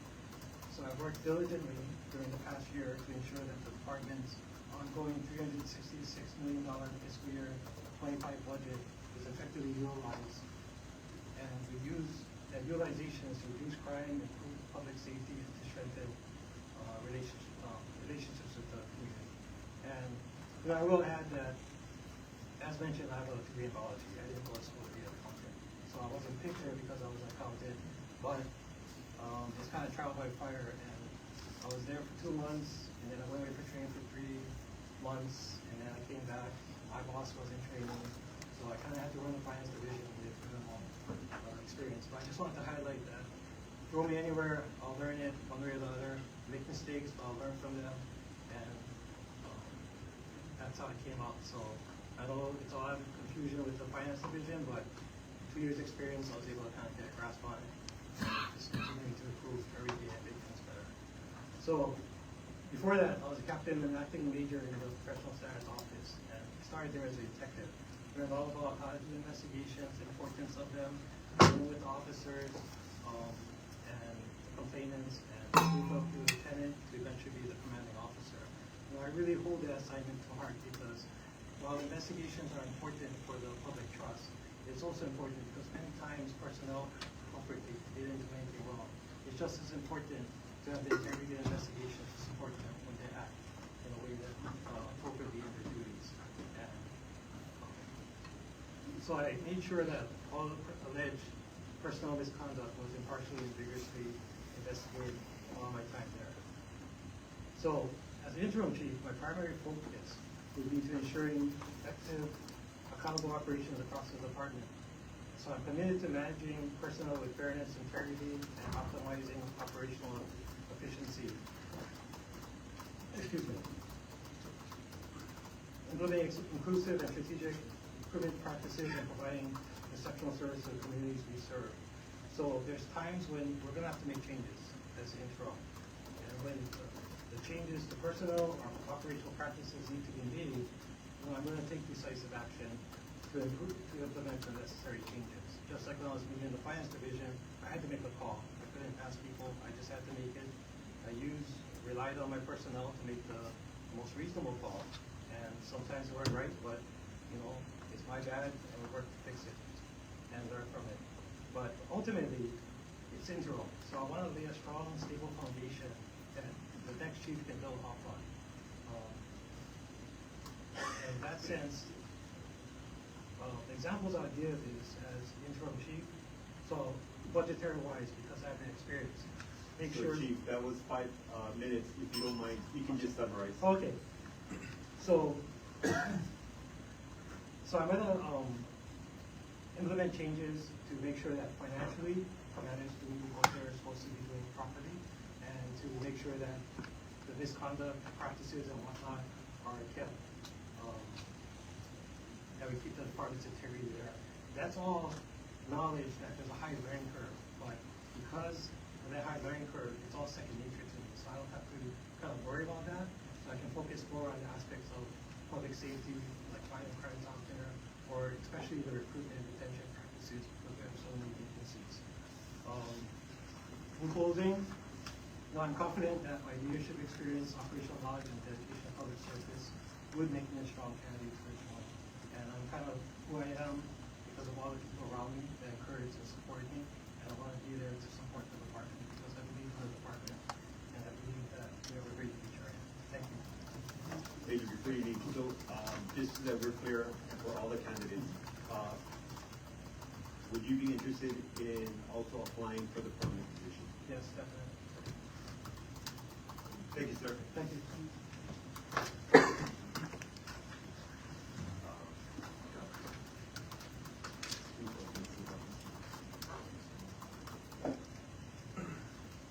So our next is actually Keith Horikawa, Deputy Chief Keith Horikawa, but he's unable to join us today, and he let us know because he had something he had to take care of with his family.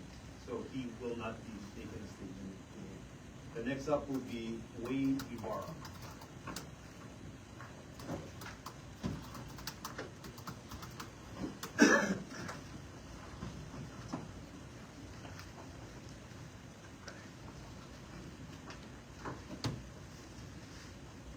Go ahead, sir. Good afternoon, Joseph, and all the commissioners. First of all, I'd like to thank Chief Logan for his service to the department and for the ʻāina. A little bit about my background. I want to thank you all for the opportunity that I'm here and able to speak with you. And I'd also like to thank the members of the public that showed up. It's really reassuring to know that they are concerned about public safety and want to be involved with what's going on. So, my name is Wayne Ibarra. This may sound similar because I just followed the major. I'll be 58 years old next July. I've been married for 35 years to my wife Janice. I have 3 adult children, Tihani, 34, Sydney, who is 29, and my son Tyler, who is 25. I live in Eva Beach. I recently purchased a home, was blessed to purchase a home in 2022. I'm from Honolulu. I was born and raised in Honolulu. And this is where it's become similar to both Chief Logan and to Major Hironaka. I'm a 1985 graduate of St. Louis High School. Probably graduate of St. Louis High School. I earned my associate's degree in criminal justice, administration of justice from the Maui Police Department, from being on Maui to the Maui Community College in 1998. I was also a member of, just like the major, of the FBI National Academy, but in 2009, where I was part of Session 236. I was elected as one of 6 persons in charge of sections out of 225 law enforcement professionals from all over the country and also internationally. I moved to Maui in 1988 with my brother Dwayne to become police officers. I retired in April of 2013 after 25 years of service. My tenure with the police department, I served at all levels: patrol, vice narcotics. I was a SWAT commander, and out of my 25 years, 18 of those years was a supervisor. My last 2.5 years, I served as a commander under the chief's office as part of community relations section, where I was in charge of the neighborhood watch program, recruiting and retention. I was also the liaison to the mayor's office and the spokesperson and PIO. This is where I gained most of my experience, understanding how important the media is in your relationship in being, one, transparent, having integrity, and keeping the media informed. The media is a valuable tool, and it was such a humbling lesson that I still continue to be a PIO for the department that I work with right now. So I'm appreciative for that experience. After retiring, I moved back to Honolulu. I had the opportunity in 2014 to work for Paragon Systems, which is the federal contract security. The late Chief Bondi was able to give me that opportunity, where I served as a regional trainer for Region 9, which encompasses Hawaii, American Samoa, Guam, Saipan. In 2015, I got the opportunity to become the program manager, where I was able to manage the company up until 2019, where I had a great opportunity to move back to law enforcement, and I was hired as a special agent for the Attorney General's Office Investigations Division. In 2019, December, I was promoted to Supervisory Special Agent. I also received the first ever Medal of Valor from the Department of the Attorney General's Office for an incident where I helped save an individual female that's going to be stabbed in ʻāina in the parking lot. And I'm very proud of that. I worked with the Attorney General's Office till 2023, December 31st to be exact. And then I was transferred under Act 278, which is the newly created Department of Law Enforcement. I was promoted to the Deputy Assistant Chief of Criminal Investigations Division, where I served, and currently still serve, as the Deputy Assistant Chief for Criminal Investigations Division. I'm also the PIO, still the acting PIO, because we're still trying to hire a PIO. So that in a nutshell is my experience. The reason I'm applying, Chief Logan set a high standard. I worked with Chief Logan, and I feel that I have different levels of experience on each level of government involving law enforcement, at the city, or the county as we called it, at the state level, and also at the federal level, having been able to work different contracts and being able to support the federal contract. What I also bring, if I can wrap it up, sir, sure. What I also bring is the knowledge that I have dealing with the media, and also being involved working for a for-profit company.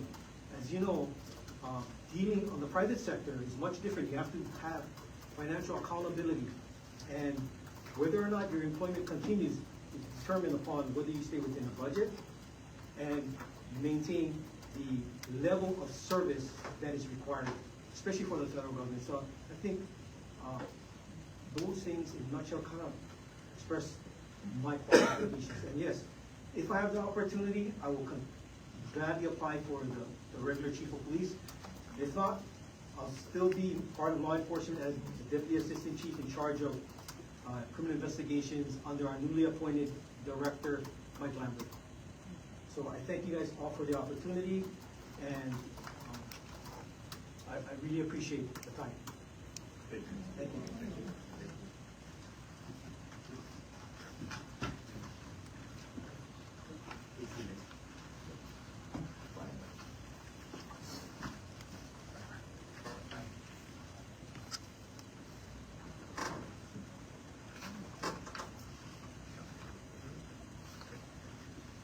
Good evening, Chair, Commissioners, Commissioner stand. You can stand, you can sit it. All right, I prefer to stand if it's okay with you. Sure, absolutely. So a little about me first. Of course, my name is Brian Rich. I'm the Assistant Chief right now for the Regional Patrol Bureau, which will be more out countryside. I have 34 years in the police department. I am a local boy. I was born and raised here on the Windward side. I graduated from Kalaheo High School, go Mustangs. Anyone else?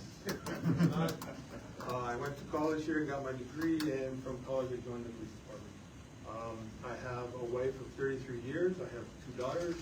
My oldest daughter is a police officer as well here at HPD, and my younger daughter's soon-to-be husband is also a police officer here at HPD. So it's easy to say that we have the blue blood family going on at the Rich household. I guess one of the reasons we're here is to explain to you folks why it is I want to be here and do this job. So in my career in 34 years, I've done mostly patrol side. I've been a detective. I've done a lot of special ops with the crew teams and the RDF and a lot of protestings. And through the years, I've been able to experience what it's like to be in these critical moments without proper plans or the proper gear or what it takes to support the officers. And if you can imagine trying to navigate these things, I guess for you, Chair, it would be like putting out a fire with buckets versus putting them out with hoses. So I'm the guy that advocates for the hoses. My fight is a fight for the officers so they can feel confident in what it is they're doing out there, that boosts their morale, and at the same time that boosts our ability to serve the public. You wouldn't believe how hard it would be, or why we're even having this conversation about why we need to purchase ballistic helmets and ballistic shields and these items for the officers in patrol. For some reason, I'm the only person that feels, I shouldn't say that's not fair, but I'm the only one to fight the fight for those items. I've been fighting that fight as a major, as a captain, now as an AC. It's not really a fight that goes with a certain position, but it goes with a certain person. So that's who I am. I'm the fighter. I'm the guy that went on Kailua Station roof because DFM wouldn't fix the leaky roof that the sergeants complained about, and I went up there and I wrote some, sealant on there, and boom, sergeants were happy, roof fixed, moving on. I like to consider myself a doer, a go-getter. If for some reason something gets in my way and says, I'm sorry, you can't do that, a lot of times I like to go around that. If I can find out a way to do it, that's me. My fight is for the officers. Get the officers the gear they need, what they need to do their job, and that's my passion, that's what excites me. Having said that, regardless of what happens here, I'm in the fight to stay in that, and I'll keep pushing that because that's just what needs to happen and what needs to get done. So I think I also have the ability to, I like to include people in all my missions. I like to share the mission and give them some sort of ownership over what it is. You'd be surprised when you give ownership to people in the room, all of a sudden you've got 4 or 5 gens that have great ideas that solve the problem. Versus a lot of times because we're paramilitary, we have what we call a leader-follower sort of paradigm where followers that sit there and they want to be told what to do. And a lot of times that doesn't work. I like to create a leader-leader environment where we're all part of the solution and we all move forward in that direction. So having said that, if anybody has any questions, I'd be happy to answer. So we're not going to take questions from all of the applicants now, just so that we can get through the process. When we have our discussion, and thank you for being available, if we have any questions, then we're going to raise them at that. Okay, very good. The last thing I had was that I'm asking of all of the applicants if you have an interest in being considered for the permanent position as well. I would say if I am standing here, I'm going to do this, then yes, I would be willing further on to be the permanent. Okay, thank you, sir. Yes. Thank you for that.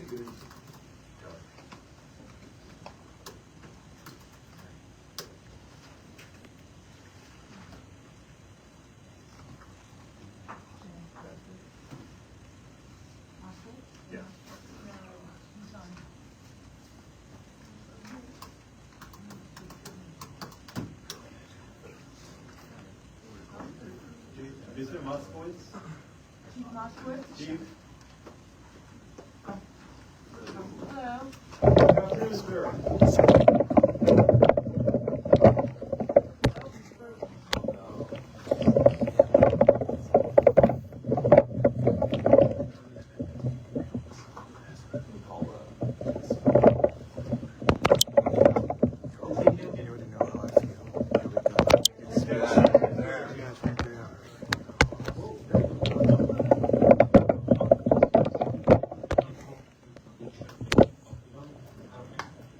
Yeah.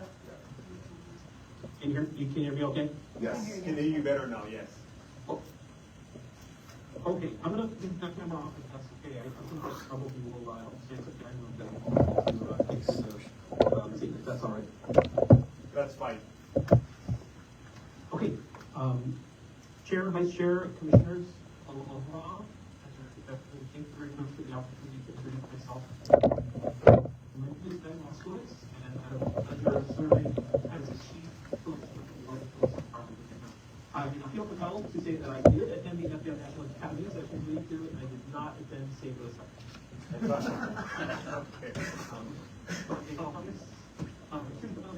I want to know if you have considered what assignment would be best to determine the health care of the department and to further my professional development. This application I have Chief Logan and my best option was to apply for the police position on the behalf. And I'm forever grateful because whatever his suggestion was, I applied, I went through the process there, I was selected back in December. On January 17th, 2023. Since I left, I spent the past 2.5 years leading the second largest police department in the state. It brought with me a sense of openness, transparency, and collaboration that's really proven to be a successful combination. I inherited a 200-plus page 5-year plan, which we were able to reassess and condense into a 12-page, easy-to-read strategic plan, which is posted on our website. I'm proud to report we've made significant progress on all fronts of our sinister plan. I'm also proud to report that for each of the past 2 years, the number of sworn officers in the Hawaii Police Department has continued to climb year over year. We're just 40 days away from starting our 8th police recruit class since I've been there. And if, knock on wood, if we end up with all 24 applicants in that class that I think are going to start August 1st, the number of sworn officers in Hawaii County will be the highest it has ever been. In my capacity as the chief in Hawaii County, I've had several conversations with members of the Shoko State Board about recruiting and, more importantly, retention incentives. And with the Shoko contract expiring in just a few days, there's really not time left to supplement it by implementing these ideas, either here, Hawaii County, Oahu, or statewide. But we continue to work together on some ideas that I could see as real game changers in Honolulu. You know, the past 30 months in Hawaii County has seen a lot of improvements in terms of open, transparent, and honest communication. We completely overhauled our publicly facing website, hawaiipolice.gov, including adding features like the public booking log and interactive crime maps, which were previously unheard of in Hawaii County. I've also had the unfortunate opportunity to deliver several interactive press conferences and lead the department. Not unfortunately that I led and did the press conferences, but based on circumstances through several critical incidents and fugitive manhunts. And through these events, I've developed and strengthened many relationships with media outlets and reporters from all across the state. They all know that unless there are very specific circumstances, I don't ever feel it's appropriate for the chief or department to have no comment to media reporters. Additionally, I am open to using technology to share CAD data or re-examining the issuing of police radios to trusted media agencies in Honolulu. You know, I spent the first 22 years of my career serving the community of Oahu, and I've had the opportunity now to return maybe with over 2 decades of strong relationships and bonds. And I've been made even stronger with my professional experience as the chief of a nearly 650-person department. Everywhere I've worked, I've given everything I had to make things more effective, more efficient, all while serving the best interests of our community. I bring with me a proven track record of success in working with the media and recruiting qualified officers to bolster the ranks and in forming collaborative partnerships that strengthen the community and build trust.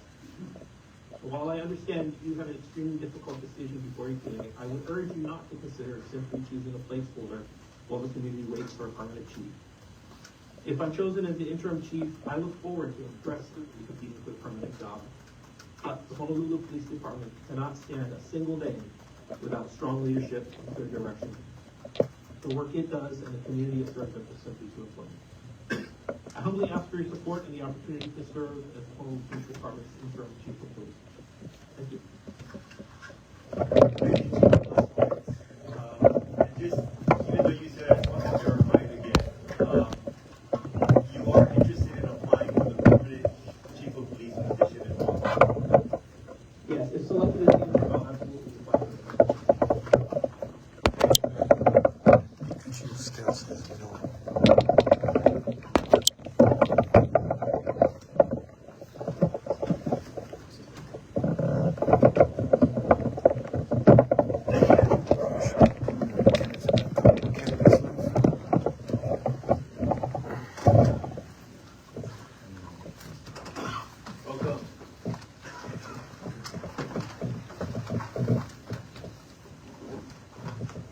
Good afternoon, Chair Silva and members of the Police Commission. First off, I wanted to thank you and take this opportunity to thank you all to allow me to appear here today as a candidate for the position of interim chief of police. I'm both honored and humbled to be considered for such an important role. My name is Cliff Ramson. I'm a captain with 30 years of service in the Honolulu Police Department. Currently, I serve as the acting major and commander of what's called the Major Events Division. And that's basically the emergency management and Homeland Security branch of the Honolulu Police Department. Now, the position of interim chief is more than just a temporary appointment. It serves a vital purpose ensuring continuity of operations, providing a stable bridge between the outgoing and the incoming leadership. This role helps maintain direction, accountability, and consistency in a critical transitional period. However, I believe this interim period carries even greater importance today. Our department currently is facing a number of unresolved challenges, critical capability gaps, and organizational issues that demand immediate attention. These matters can't be placed on hold or postponed until a permanent chief is selected. Now, some may view the interim chief as a placeholder. Someone told me it's a substitute teacher of sorts, someone with limited authority and of limited consequence. I strongly disagree with that assessment. The interim role is not passive. It is one of active responsibility and meaningful leadership. It is the duty of the interim chief to continue the work that's already been set in motion by Chief Logan, and to maintain the momentum, even push harder even, and make tangible progress on key issues. This includes identifying capability gaps and operational and structural shortcomings, and working collaboratively to prioritize them and taking decisive action to mitigate these challenges. Doing so not only serves the community more effectively, but also positions the department and the next permanent chief for long-term success. I believe that I bring to this role a unique combination of experience, skill sets, and institutional knowledge that I can use to help lead the Honolulu Police Department forward. In my current role as the commander of the Major Events Division, I oversee command, control, logistics, planning, but most importantly, interagency coordination and collaboration for large-scale, complex events, both planned and unplanned. Emergency management by its very nature demands close collaboration. I've worked alongside partners from the Honolulu Fire Department, the Honolulu Emergency Services Division, Department of Emergency Management, the Hawaii National Guard, just to name a few things, large-scale, complex operations, including the COVID-19 pandemic response, Festival of the Pacific, the Marathon, and the ʻāina Big Wave Invitational. These experiences have underscored a fundamental truth, one fundamental truth, and that is that mission success depends on a strong interagency relationships, clear communication, and unified action. In this era of decreased budgets and resources, staffing shortages, and rising crime rates, I truly believe that increased collaboration is the only logical way forward. In addition to that, I bring proven, time-tested processes for detailed operational planning, and most importantly, problem solving. I'm confident that with these tools, combined with my leadership philosophies, I can help the department navigate this critical period with purpose and integrity. The key focus of my leadership will be identifying priorities, collaborating with departmental personnel and external partners to address persistent challenges now, not later. My top priorities will focus on recruitment and retention, community outreach and relations, patrol staffing, using technology as a force multiplier, standing up an incident response center, increasing drone response capabilities, and working on creating a robust media team and strategy. I'm committed to working collectively to explore sustainable, innovative approaches to strengthen our workforce and enhance support for our officers and our staff. I believe in open communications and will encourage input from all department levels to support continuous improvement. Thank you once again for your time and consideration, and I very much look forward to any questions and to an opportunity to serve the department and the people of Honolulu in any capacity. Thank you. Thank you, sir. So we're not going to take any questions for everything. When we have our discussion on the agenda, what we're going to do is we have questions at that time, and just thank you for being available. And just to follow up, and we're asking that of all the applicants, do you have an interest in applying for the permanent position as well? Sir, as of this time, I do not have an interest in applying for the permanent position. Thank you, sir. Appreciate it. At least he tells the truth. Chief.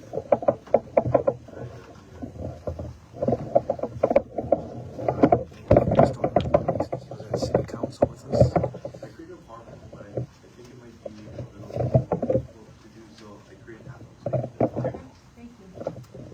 Smart. He came prepared. With colors and pictures. When to flip. I've made some notes along, so I won't be able to do it, but yeah, you can just follow along. Thank you.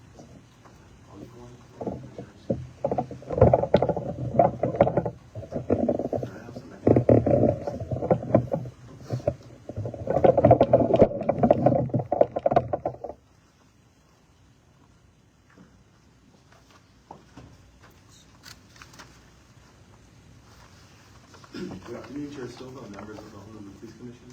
Thank you for giving all of us the opportunity to speak here today. I've applied for the position of interim chief because I am deeply committed to the safety and well-being of our community, to the continued excellence of the Honolulu Police Department. With Chief Logan's upcoming retirement, I understand the need for stable, experience, and steady guidance during this critical time. I'm currently the Deputy Chief of the Administrative Operations, and I've had the privilege of previously serving as the interim chief. While I was the interim chief, I led initiatives that strengthened our department and improved public safety.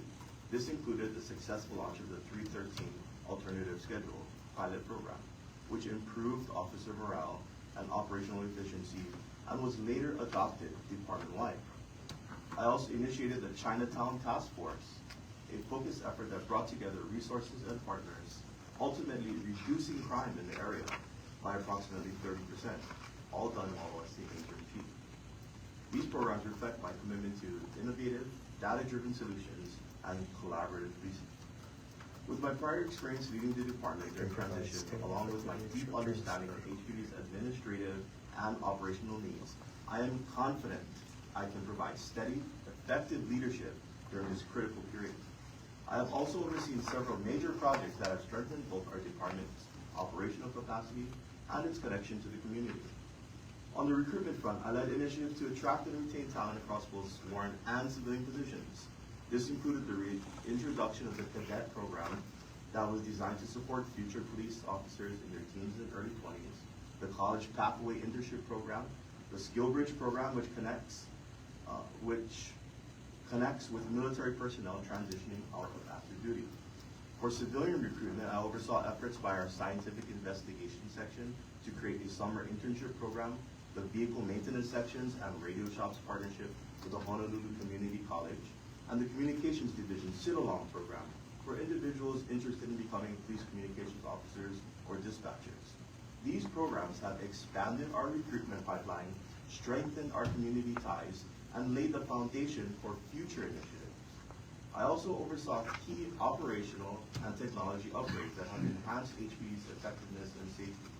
These include implementing rules and procedures for license to carry, leading major upgrades to our computer-aided dispatch and records management systems, and managing critical computer server and software upgrades and updates. I also helped facilitate important uniform and gear improvements, such as introducing load-bearing ballistic vests and modern web tactical belts and pouches to better protect and equip our officers. Lastly, recognizing the importance of transparency and public access to information, I guided the creation of an online data dashboard. This tool provides the public with valuable crime statistics and greater online access to department information, including active calls and criminal investigation highlights. I believe that together, these efforts demonstrate my commitment to modernizing our department, improving community relations, and ensuring the Honolulu Police Department remains a trusted and effective institution.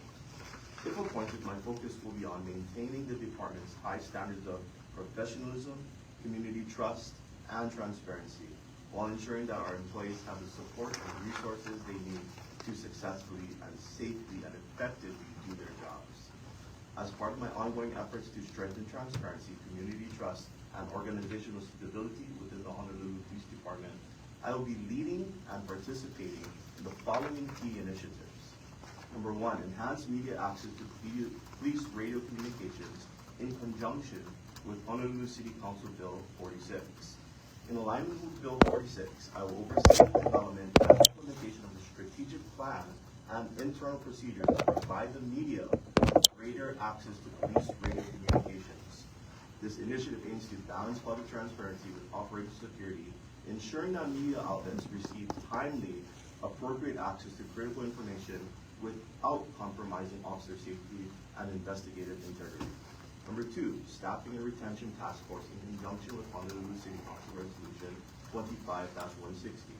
I will serve as an active member of the Police Department Staffing and Retention Task Force, which was established to conduct a comprehensive analysis of sworn and civilian staffing levels, review existing recruitment, hiring, and retention strategies, identify root causes in staffing shortage of high turnover, and develop an actionable recommendations to improve employee retention, fill vacancies, and strengthen workforce sustainability.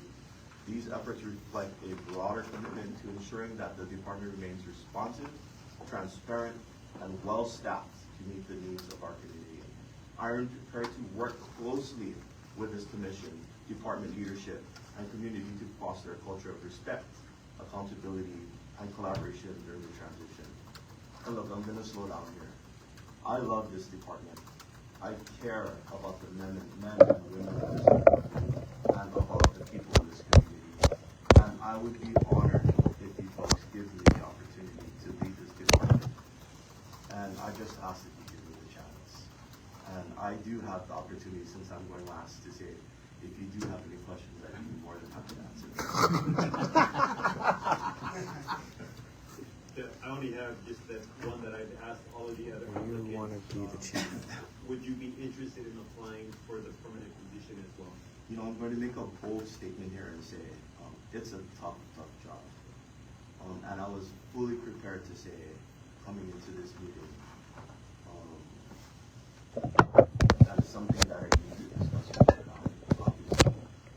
But I'm going to make a commitment to you, the men and women of this department and the community, and say that if selected as the interim, then yes, I will put my name in and throw my name in the hat for the permanent. Thank you, Chief. He's the only one that gave us paperwork.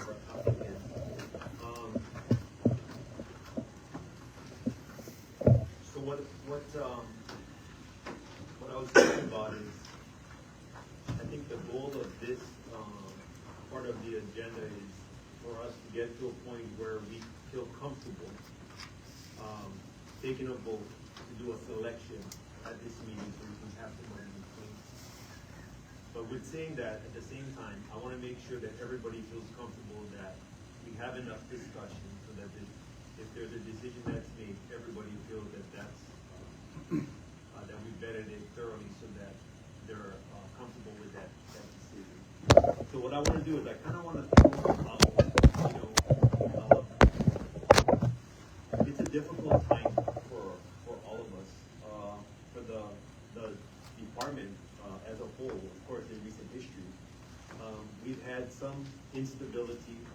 We've had a chief that had served 3 years, and now we're back to a point where, when I first came on the commission, that we're at again.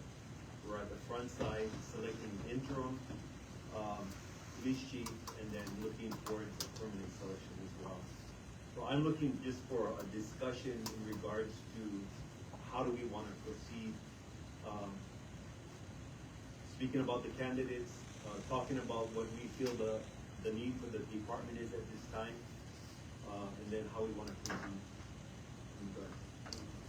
Anybody want to start? Well, can I ask a couple of procedural questions? Sure. So, we're doing this in an open session. This is, hasn't been done before, that's in my experience. And there are HR rules about what are being asked. So as we bring people in and ask them questions, we have to ask them all the same questions, because we might have individual questions to each person that is particular to their situation, or we're not allowed to ask them. So I guess the question is, do we ask a question of one, do we ask the same question of all?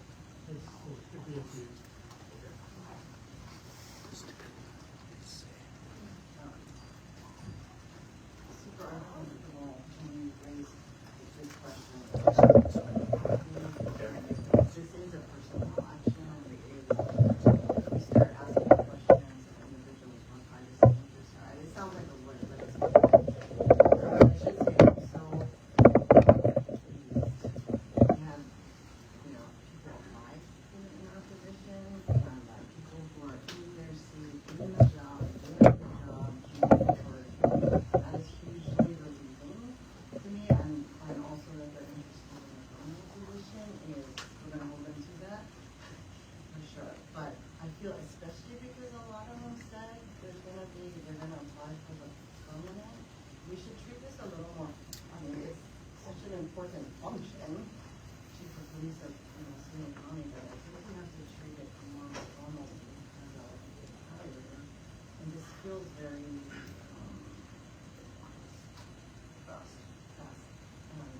not the normal checks. Some of the people were not from HP. I think, the ones in HP have gone through our background checks, but in terms of people from outside, I just am ignorant of the level of match with the background checks. And I'll just say that's personal for me. Review the timing. When do we have to have, to your point, this is process happening now. Because you have to wait till next graduation. So my understanding is even if a decision wasn't made at this meeting, there is a process that currently exists for HPD or from most agencies. As an example, if the chief went to a conference in the mainland, then there's a process for that next person to step up to be the acting chief. And so if we didn't do a selection by the time that he had left his position, then that's the process, unless correct me if I'm wrong, that's the process that would take place. Once the commission is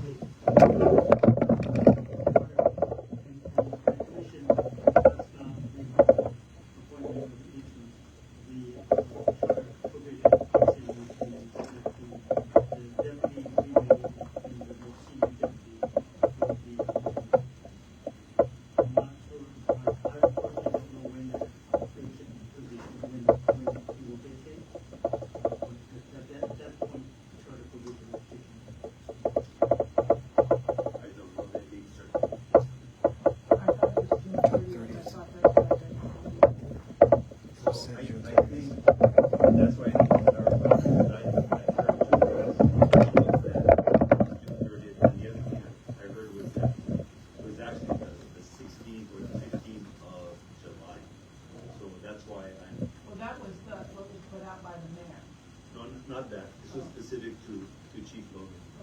And I don't know if it's because he has Maybe retirement. Yeah, sick leave, they gotta burn down. Is that what it is? Yeah. The retirement leave, sick leave, FMLA. So it's officially the 16th of July, but he will be not in the office from the 30th of June. Maybe I recommend Sure. Anyway, so I'm not sure.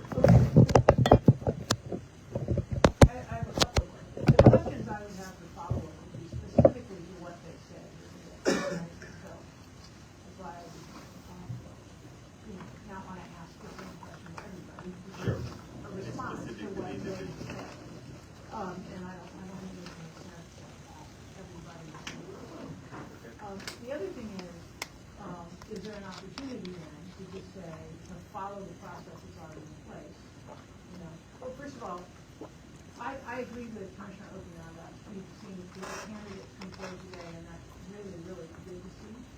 And a number of them have indicated that they would like to be a candidate for a permanent position. So in this sort of situation where whoever we pick gets advantage. I also want to thank them for coming forward, because we're in an awkward situation where somebody has been advanced as a favored candidate by our mayor, who has demonstrated a capacity to theatrically oppose people, and that's uncomfortable. So the people who step forward, I really am grateful to it, because if you end up being the pick, you could be in a position where you are in opposition to somebody who's going to be vocal about that. And that's an uncomfortable place to be in, and I think it's very courageous of everybody who stepped forward to the page. I just wanted to say that. Having said that, you know, we are now,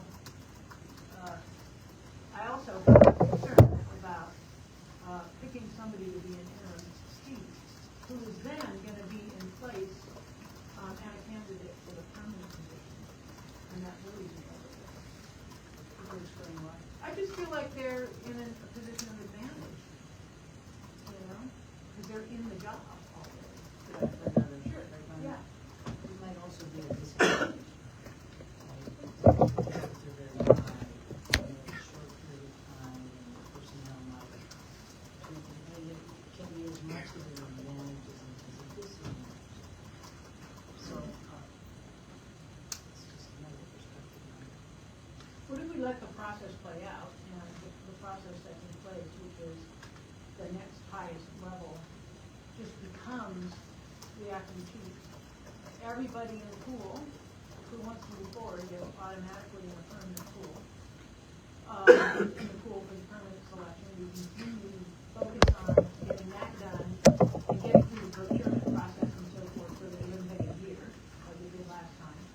And in the meantime, we know that we've got stable leadership in place, who understands the strategic plan, has, I think, been part of the strategic plan. Any of the top two deputy chiefs, any of the two deputy chiefs have been part of creating that strategic plan. It wouldn't be a placeholder. It would be somebody who's invested in that and is invested in moving it forward. And then we just proceed with the selection of a permanent chief. Let me ask a question again too. This following up on that, if we went with a process that could be in place, right, where you just follow the chain of succession, you have two deputy chiefs. Are they, and they're both candidates for the interim. Does the charter say that one has precedence over the other? The charter says the highest ranking deputy, and that's normally the most senior. I don't know if you need to bring HR, I don't know who's more senior, but that's what the charter says. And this is, I mean, this is in place where you're appointing authority. Cannot make a decision. When I say cannot make a decision, it means no majority. So we fail to select the candidate by majority. And I do want to correct you, the chain of command that in the police policy is a little bit different. That is basically for the chief. He's still the chief, but he is absent. And in those situations, whether it's 2 days or 3 days or even a month, we do not have the authority to replace him because he's still the chief. Sorry, will kick in when they're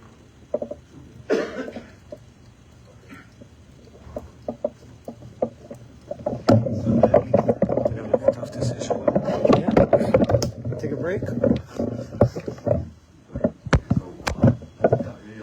start off with an observation. First of all, like, do this, then we're actually having this conversation in real time. I am hearing for the first time. You're feeling about it. Sure. Now you're feeling about it.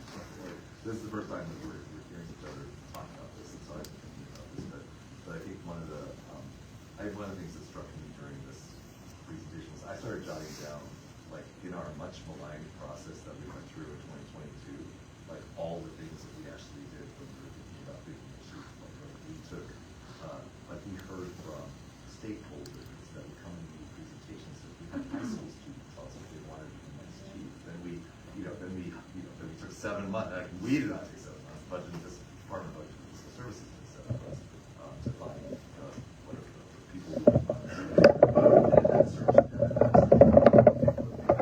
Essays. They had to do like a lot of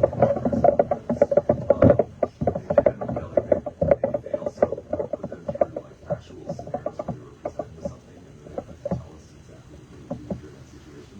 And then after that preliminary round was done, we went down to finalists, and we then met with people one-on-one. We met with, and then we had that hour-long Hawaii Public Station, we had that whole, Unity Denise interviewed all 4 of them, and we got to see how they all performed. So we did all that. And then we had a final decision where we did that. And yes, that took a very, very long time.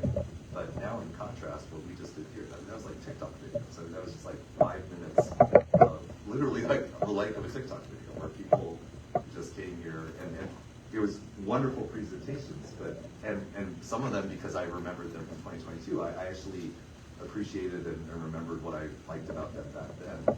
But then I also felt like I didn't get to know a lot of the people who I was just hearing for the very first time, and it just felt fast. I mean, that's what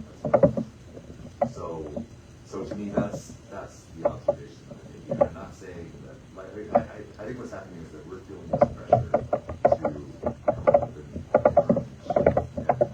and I guess I am struck by the wisdom of what the charter is saying when basically it's explaining that when you have someone who's leading an agency who steps down, who takes over while you're searching for the permanent chief. What do you do in the meantime? Well, that's where you have the deputy director. So, like, if you're the president, or the governor, or the mayor, or the attorney general, or the prosecutor, or the adjutant general, or the fire chief, or any other government agency I can think of, they all have deputy directors. And the reason for that is because if the current leader steps down, then what you do is you don't invent a new process to find an interim chief.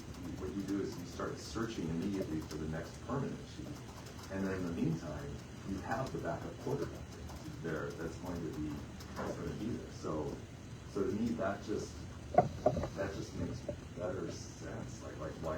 That's the reason why we have deputy directors in all forms of government, is so that it's not so that we would then search outside the department to find a temporary interim person. Why would we do that? Like it doesn't. That's the part that's not making sense. And I'm seeing, because I'm seeing it play out now, I'm starting to realize how artificial we're doing and what we're trying to do. That's the wisdom of charters and sound. And I think the other thing that I was thinking about is, like, we just spent the last 3 years going carefully over existing through strategic plan. Talking about exactly what the plan was and what the progress was for the department. And like the plan has been up on the website and it's been agended for all the meetings that we had. And like nobody has criticized that plan. Nobody said that's a bad plan. Nobody was questioning like whether or not the progress being made on the plan was reported by the leadership. Nobody was saying that's untrue or that's exaggerated. Nobody was saying that. And so we adopted that plan. And so I'm just thinking, well, the reason why you have a deputy director is because while you're searching for a permanent chief, then you have someone who can continue for that report, that can continue to execute the plan while you're looking for the person who's going to then present you with the next plan. And I also feel like for the 6 folks who were wanting to apply for permanent chief, this gives them an opportunity to really present to us more fully, not just in 5 minutes, but so more fully to what it is that they want to do. So I'm not saying that they need to accomplish the same thing that Chief Logan, but I'm just saying we have have an existing plan, you should stick to it. And then the next person that comes along, these guys are much better served, all of them who are putting themselves out there to try for this position, they're much better served not just giving some sort of quick remarks, but really telling us what it is that they're going to do before we select them. Okay, that's. I'm sorry, what I call that. That's what I thought.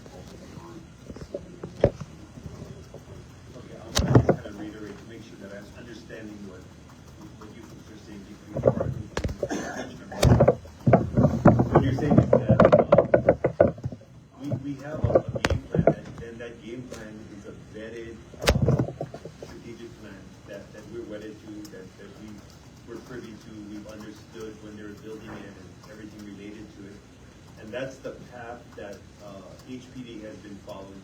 And really, between the interim and the permanent, that should be the plan, not to do anything different. And that those that have been a part of that, the building of, implementation of that plan, might be best served to continue that. So I mean, I guess what I'm hearing, I just want to verify, is that you're saying that you're comfortable. I'm not putting words in mouth, so I'm saying that you also are comfortable with the fact that you have a deputy, or you have deputies that are number one, willing, and number two, that have been executing already, and that they may be the ones that are best served to continue that while we search for the permanent position. And I'm just thinking about the department as well, because what we're doing, we managed to. We have a new process, a permitting process. We're putting the department through two transitions. Why would we do that? Why, you know, like, is that, especially during this time, why in the world would we lurch the department through two different transitions? When we have an existing plan, we can execute on that, and then we go into the next one. And then the department, I think if you have an interim who doesn't have ownership of the existing plan, then the department doesn't really know. What are we following right now? Sure, what's the priority? I would also add, I just want to make sure somebody says you don't want a placeholder. We don't want a placeholder. Right. This wouldn't be a placeholder. If somebody has laid out the charter, somebody who is going to know what the strategic plan is and be involved in advancing it and pushing it forward. And maybe for some ideas of their own. I would add that the strategic plan, a lot of the initiatives are done. Right now, to come up with the new initiatives for 2025, 26. So if we don't move it forward, it will be a placeholder. We won't do these things. So this interim chief has got to work with the team on what are those new initiatives, because it has to go in the plan now, or nothing will get done. So I would agree that either one of these folks has to have real good, thorough knowledge of the strategic plan and where we need to go in the next year. Just so we have a mechanism in place already, let's move on to seeing a new permanent chief. One of the things you'll find out, so on the agenda is, as much as it wants to be fast, it hopefully won't be a year, but it's not going to be 6 months. As hard as we try, it's going to be hard. So it's going to be somewhere in between there, even as hard as we try.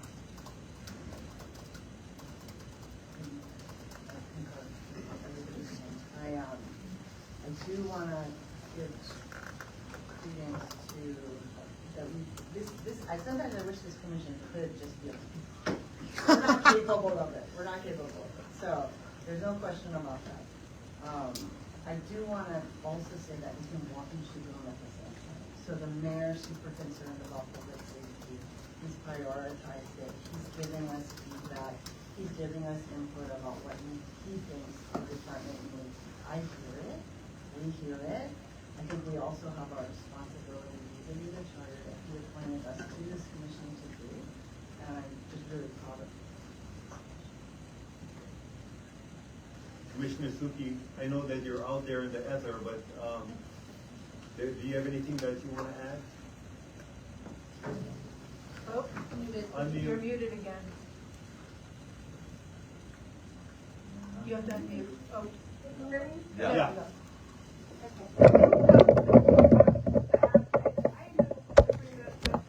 What has been said, I just wanted to add the other practicalities of trying to look at all these candidates that are outside the system to see how they, there's all kinds of other HR potential challenges, like do they have to go through to qualify through a background check before they're actually able to receive an appointment should we decide to appoint someone not from within HPD. Those are some of the things that are running through my mind. So just kind of circling back to the conversation that I'm in agreement that, there is the charters in place, there's succession plan in place. I think it makes much more sense to me to try to focus on finding the next permanent chief versus picking the interim, taking all these interim steps. When there is a pool already of qualified people who are putting that stuff forward to be considered for a permanent position.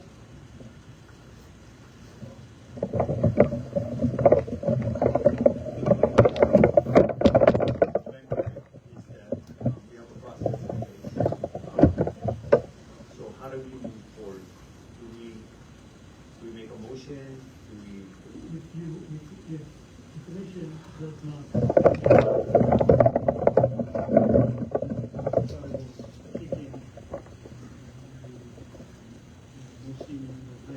deputy will be interim by operation of the charter on the vacancy of the chief. No motion, and we'll move on to the next agenda. Could we also make a motion to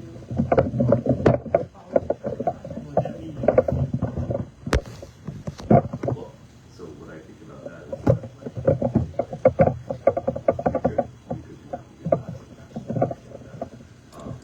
I guess the other way let the paperwork roll over. If I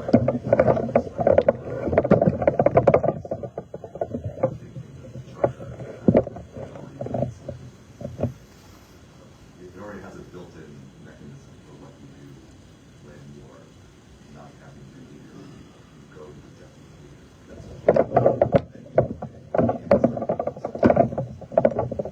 so based on that thinking, I would like to select the candidate who is the deputy chief for the most experience.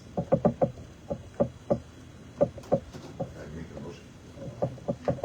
make a motion to follow the charter to install the candidate who has the most experience, the deputy with the most experience? Because I'm just gonna say it out loud. What'll happen is if we don't take action, that's the headline, right? That's what everything. Yeah. We should decide not to do it. I think it's much more affirmative. Getting more blunt now. That's not even my last. Yeah. My last day. Still here. I agree. I would rather make, even if it's the same result, the fact is that we're on record that we made a motion and that's our action.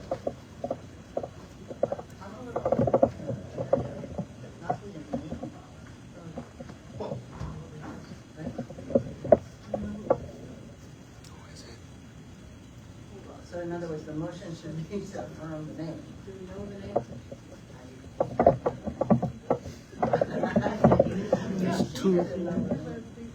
There's two deputy chiefs. I don't know. I don't know. We have two deputy chiefs. I don't know if there's no experience.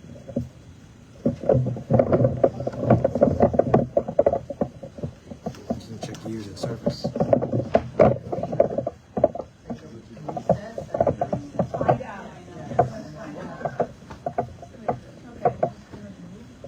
So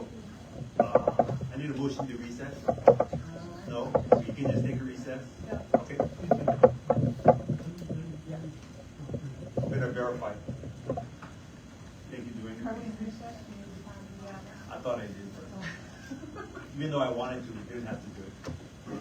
We're in recess. We are in recess. Alright, thank you all for watching. We've been 2 hours, 22 minutes in live. We're currently on recess as the commissioners deliberate and make discussion. We had 8 potential candidates, 6 of them who want to be the permanent chief. For time efficiency-wise, it makes more sense to search for the permanent chief, but that process probably takes 6 months to a year. So obviously they want the best candidates. If they follow the Honolulu Charter guidelines, the highest ranking deputy chief will become the new chief of police once the current vacancy is gone. So once Chief Joe Logan retires, his last working duty day is June 30th. I believe he has to burn his leave off, so he's officially gone July 16th. And it makes more sense, like Commissioner Doug Chin said, instead of making a flabbergasted paperwork, convoluted process, let's just follow the strategic plan. And whoever has the highest ranking, meaning time in years, times in service, most best experience, you got 2 deputy chiefs. That's who they want to make a motion for. Or you can talk to the 2 deputy chiefs. Which one of you guys actually wants the job? And we're taking a mini recess now. They're going to figure out the details. What happens to other people who have applied? I have no idea. But they're still here. I got a few other people around. And we're taking a mini break.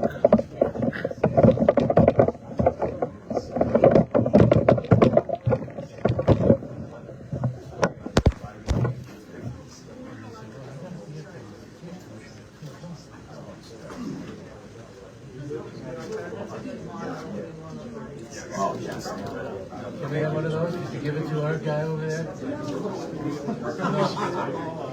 Please, thank you. Well, I mean, there was something else that was over there that was offered to us too. That is from applicant for deputy chief. Can we have that one too then?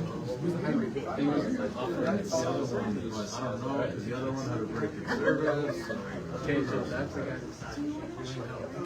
No, I was sitting over there, but I'm just down here. That was just because we didn't know the other guy who was in here because his wife was having a meeting. I don't have my phone. Let's go.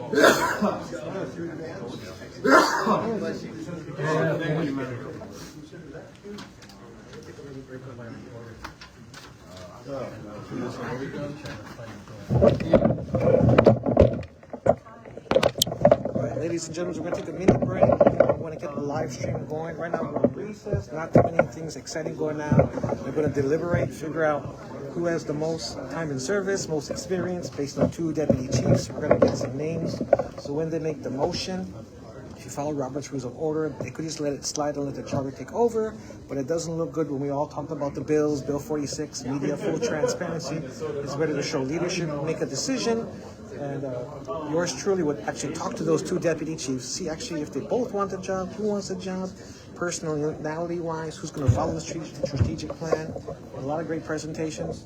I like what Brother Man did over there with actually the lookouts and the printouts. That's really good, especially when talking as a public community, easy to follow. We're going to see how things go. We got more people coming in. Oh, there's Jen. She's a little late to the party. Now she's going to take the 6 o'clock scoops. Or 5. 426. Hey, we got a handsome man here. He's been working hard. He's handsome too. We got the 3 gents here. We stayed till what, 3:30 last commission's meeting. So we're at 4 o'clock. We will be over here. Other people coming around. People talking story. If they come back soon, the recess is passed. If they keep on going,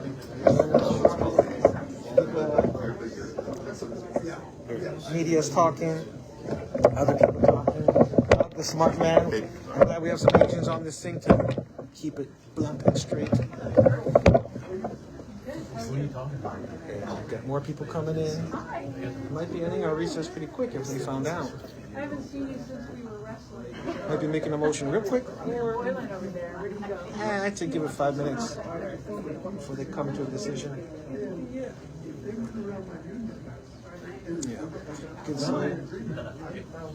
There's stuff to talk about the ACLU, UI lawsuits. There's still new business. We haven't got into executive session yet. This is open to the public still. Nice girls, ladies, watching out there. So we're gonna step outside for a bit and we'll come right back and go back live stream. Until then, peace. We'll be back. Thank y'all.